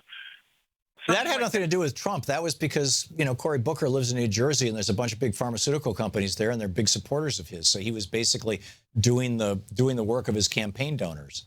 Agreed. And I can see that turning into a campaign ad in 4 years where Donald Trump just spins that and says, hey, look, this guy's crooked Cory. He's owned by the pharmaceutical companies, and people buy into it again because, I mean, Donald Trump, let's be honest, has been the biggest con job in America since Bernie Madoff. Yeah. So, no, I don't disagree with you, Daniel. That's entirely how it could play out, and probably will. You're right. I feel like they're just consistently playing over and over into his hands instead of just choosing the right side. Well, the choose your side is to do like most of the members of the House Progressive Caucus anyway, and a couple of good senators, and that is vote for the people rather than for the campaign donors. Let the campaign donors give you money if they want, but that doesn't mean that you're obligated to vote the way that they want you to vote. It's really that simple. Daniel, thank you for the call. Good point. Excellent point. Shauna in Irmo, South Carolina. Hey, Shauna, what's on your mind? Hey, Tom, I've been listening to you for a few years, and I want to speak about how the White House, when Donald Trump got into office, how it said on their website, the executive order, the judicial branch order, the legislative order, and so on and so on. Well, after Donald Trump got into office, they took the judicial branch off. And why is it that nobody's speaking about that? And also how, they got rid of or gutted, the media to investigate or question him, and how they got rid of the global, warming information. Right. They've taken those things down, and nobody's talking about it. Yeah. Well, I've mentioned those things, and I agree with you, Shauna. It's a big deal, and the White House is saying, hey, we just give us a little time. We'll get our website together. But I think that the paymasters of the Republican Party, the big paymasters, are the petro billionaires, the Koch brothers, and they have been, and along with Rex Tillerson and ExxonMobil and others, for years and years funding climate deniers. And Trump has become one in order to be a Republican. It's basically, if you're going to be a Republican candidate and be successful, you have to be a climate denier, because all this money is coming out of the fossil fuel industry. And they've messed even with the White House website, and it's an outrage. I'm totally with you, Shauna. Thank you for calling and bringing that up. Ed in Carroll Stream, Illinois. Hey, Ed, what's up? How you doing, Tom? Good. It says you're listening on the radio. It doesn't say what station. What station are you listening on? WCPT. Cool. Okay. Thank you. What's up? I think it's the only station that carries you in this area. In the Chicago area, yeah, but in other parts of Illinois, rather. I wasn't sure where Carroll Stream was. Oh, I'm in the far west. Yeah, I just Nate needs to grab the name of the station when he puts these in here. So anyhow, Ed, what's up? Well, there's a couple of reasons I called you. I didn't even think of the other one until I heard a conversation you had with someone else. Or no, it was actually when you were reading that thing on William Powell. Yeah. I just want to say I want to recommend people get a hold of Noam Chomsky's film entitled Requiem for an American Dream. It'll blow your mind. Yeah. Okay. Ed, thank you very much. That's a great suggestion, and Noam Chomsky is brilliant. He's one of our very best public intellectuals. He is, historically been such a gift to the United States, and he's become very outspoken, politically outspoken, which is really nice, really impressive. So check out Noam Chomsky by all means. Coming up on 15 minutes before the hour. We'll be back in just a minute with more of your calls. You're listening to Thom Hartmann. Visit thomhartmann.com for audio and video archives. So, experts on authoritarianism say Trump's presidency is getting even worse. You can read it over at thinkprogress.org.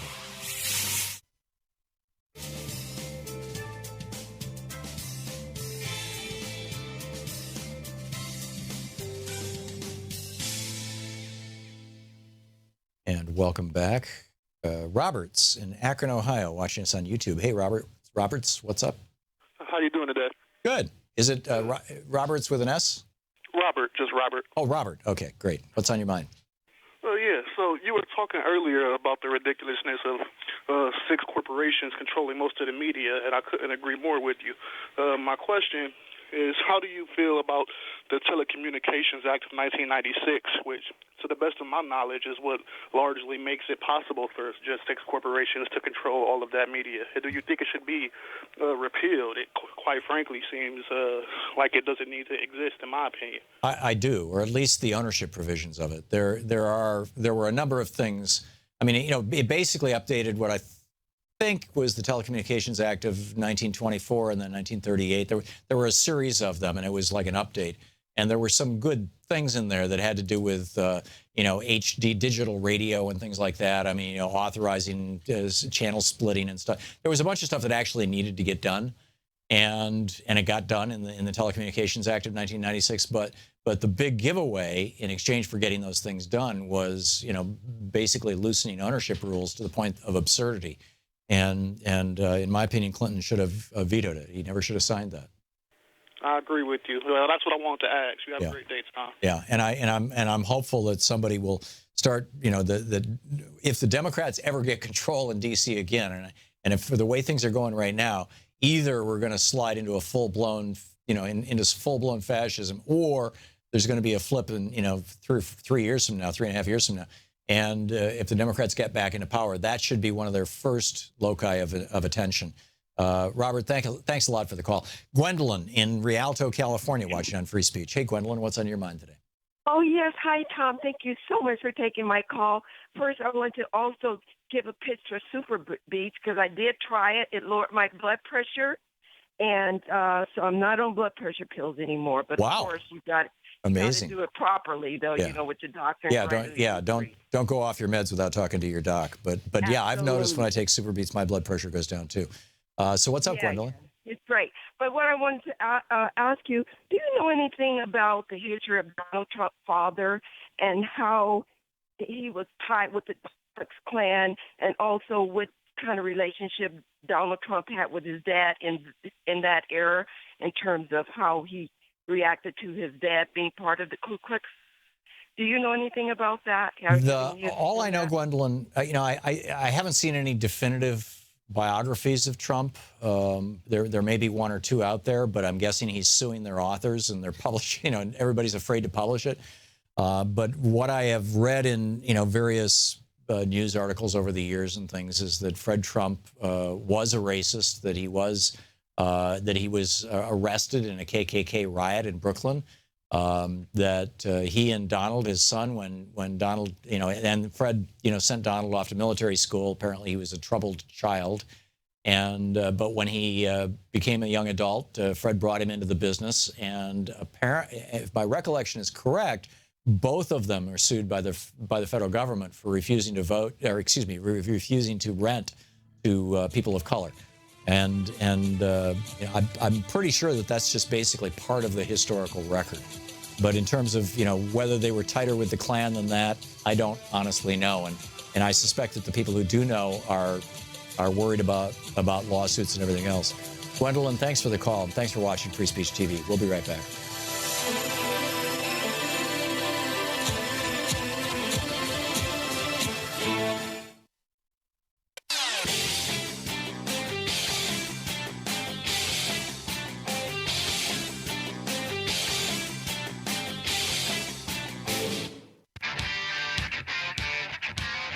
Welcome back. Thom Hartmann here with you. Coming up on 11 minutes before the hour. Judd, driving through Arizona, listening on Sirius XM. Hey, Judd, what's on your mind today? How you doing today, Tom? Good. I'm well, Judd. I hope you are too. Great. Actually, I'm driving through Nebraska right now. I'm on I-80. Okay. I'm on I-80 in Nebraska. Yep. Got it. I came up with this idea because I'm from California, and the whole thing that Arnold did with the recall election, when he took out Gray Davis by recall. Isn't there a way that could be done? So we avoid Pence and all that. No, there's no federal recall provision. That's the recall provision that was used in California is built into the California Constitution. And comes from the 1890s, from the Progressive era, when they also came out with ballot initiatives. It was a way of getting around the corrupt politicians, because back then there were no laws that regulated money in politics, and so the people kind of took things into their own hands. That has never happened at the federal level. The closest we can get to any kind of national referendum is a national election. Every 2 years, every single member of the House of Representatives is up for re-election, and that's so there's it. No way to there's no way to recall Trump. No. There's no mechanism for that in the Constitution, and to the best of my knowledge, there's no mechanism for that at law. And even if there were, it would have to be in the Constitution to function. But it's a good question, Judd. It's a very good question. Thanks a lot for the call. And again, keep on coming up with them, okay? It's good to hear from you. Jordan in Chicago. Hey, Jordan, what's on your mind today?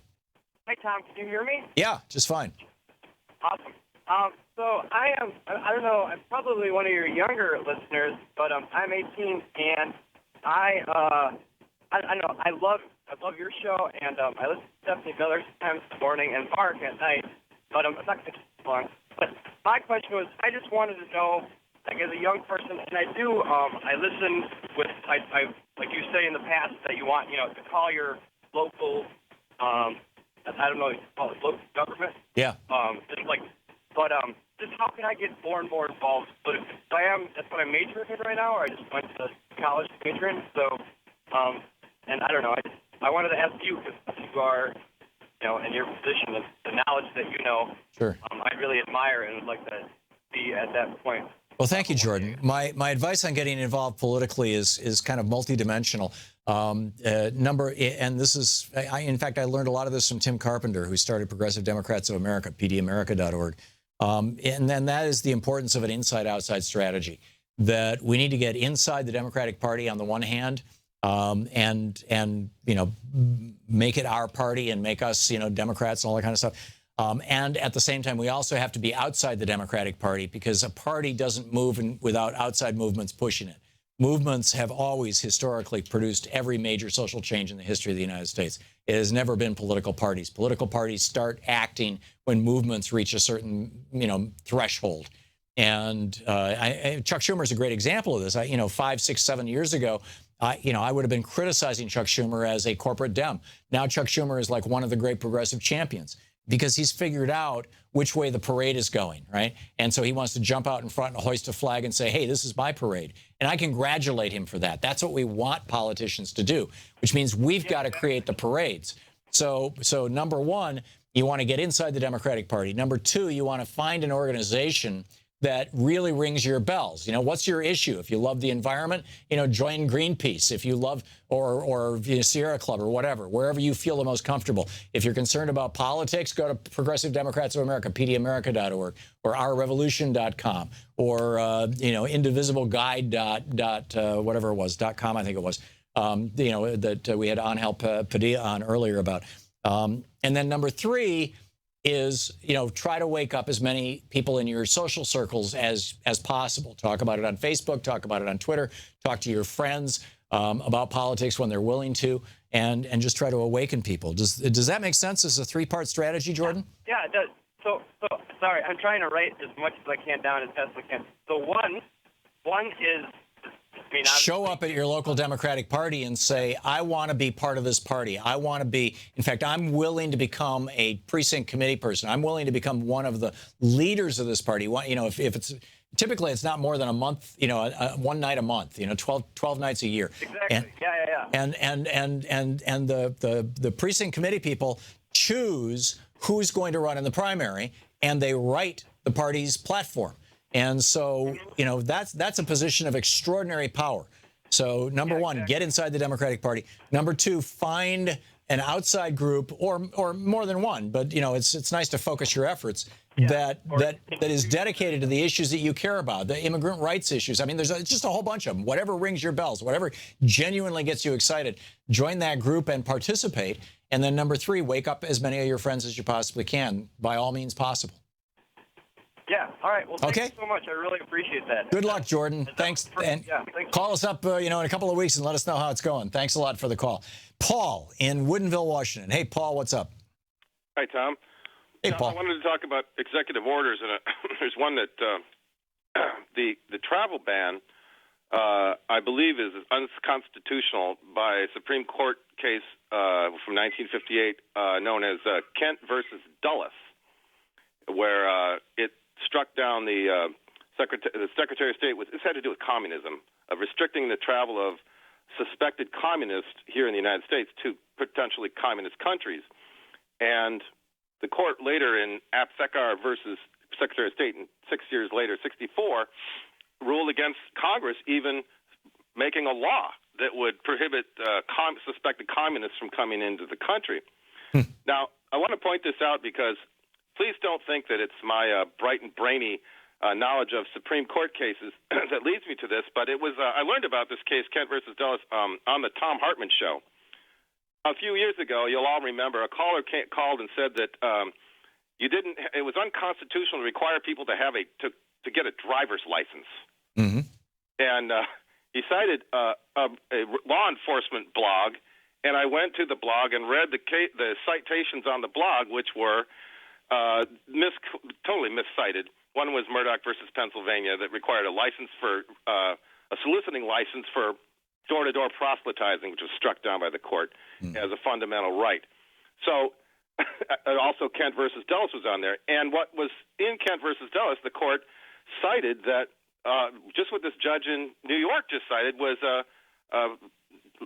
lack of due process, Fifth Amendment lack of due process for all of these orders that Trump has just made. So this has been already adjudicated in the Supreme Court. But my question is this. I thought the Republicans just won the election. Why all of these executive orders? I mean, executive orders are made when the president feels either the Congress is sort of hostily uncooperative with him, as in Obama's case, or perhaps they can't cooperate with one another, and maybe the House and Senate are of different parties. I think I know the answer to that question, Paul. We are watching the Donald Trump reality show POTUS version. Right. He's doing it. This is all political theater. But look at the position he's put himself in. If the Congress now starts to pass bills for him to sign, we have 30 executive orders and not a single bill signed. He's going to be, because of his gigantic ego, if he signs a bill, he's at risk of overturning one of his executive orders. Well, if it does the same thing, though, what's the problem? Well, because it's Congress. The fact is he doesn't want to cooperate with Congress, even his own party, and I'm not sure they want to cooperate with him because, Tom, as I've said before the election, if the Republicans were so keen on cooperating with him, they could have passed, first of all, in the last 2 years, an immigration bill and held it up and said, when there's a Republican president, he's going to sign this. He could have held up a health care bill and said, when there's a Republican president, once a bill passes both the House and Senate, they can't hold it back. It goes automatically to the president's desk for signature. True. Yeah. Still be. Yeah, Paul, we're out of time. I'm sorry. Paul, thanks a lot for the call, and thank you all for being with us today. We'll be back tomorrow.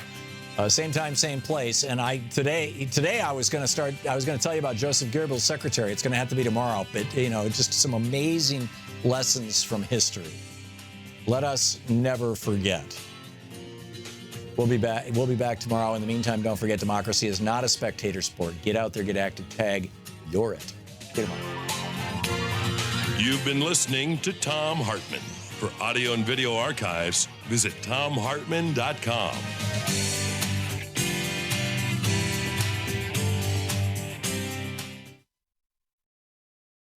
The Thom Hartmann Program is brought to you in part by the Aiden Forecast, an investment newsletter with weekly updates of leading market indicators and a monthly deep dive into what the details of the economy and the markets mean for investors and retirees.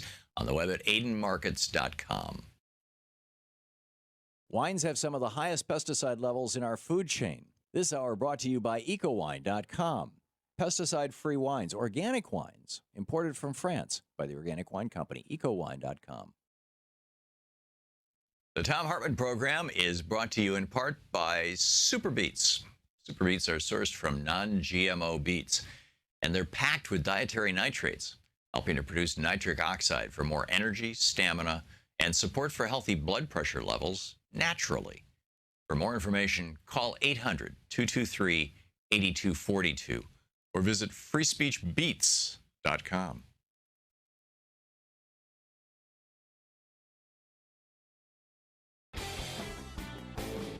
Is they argue that, well, globalism lifts other people from other parts of the world out.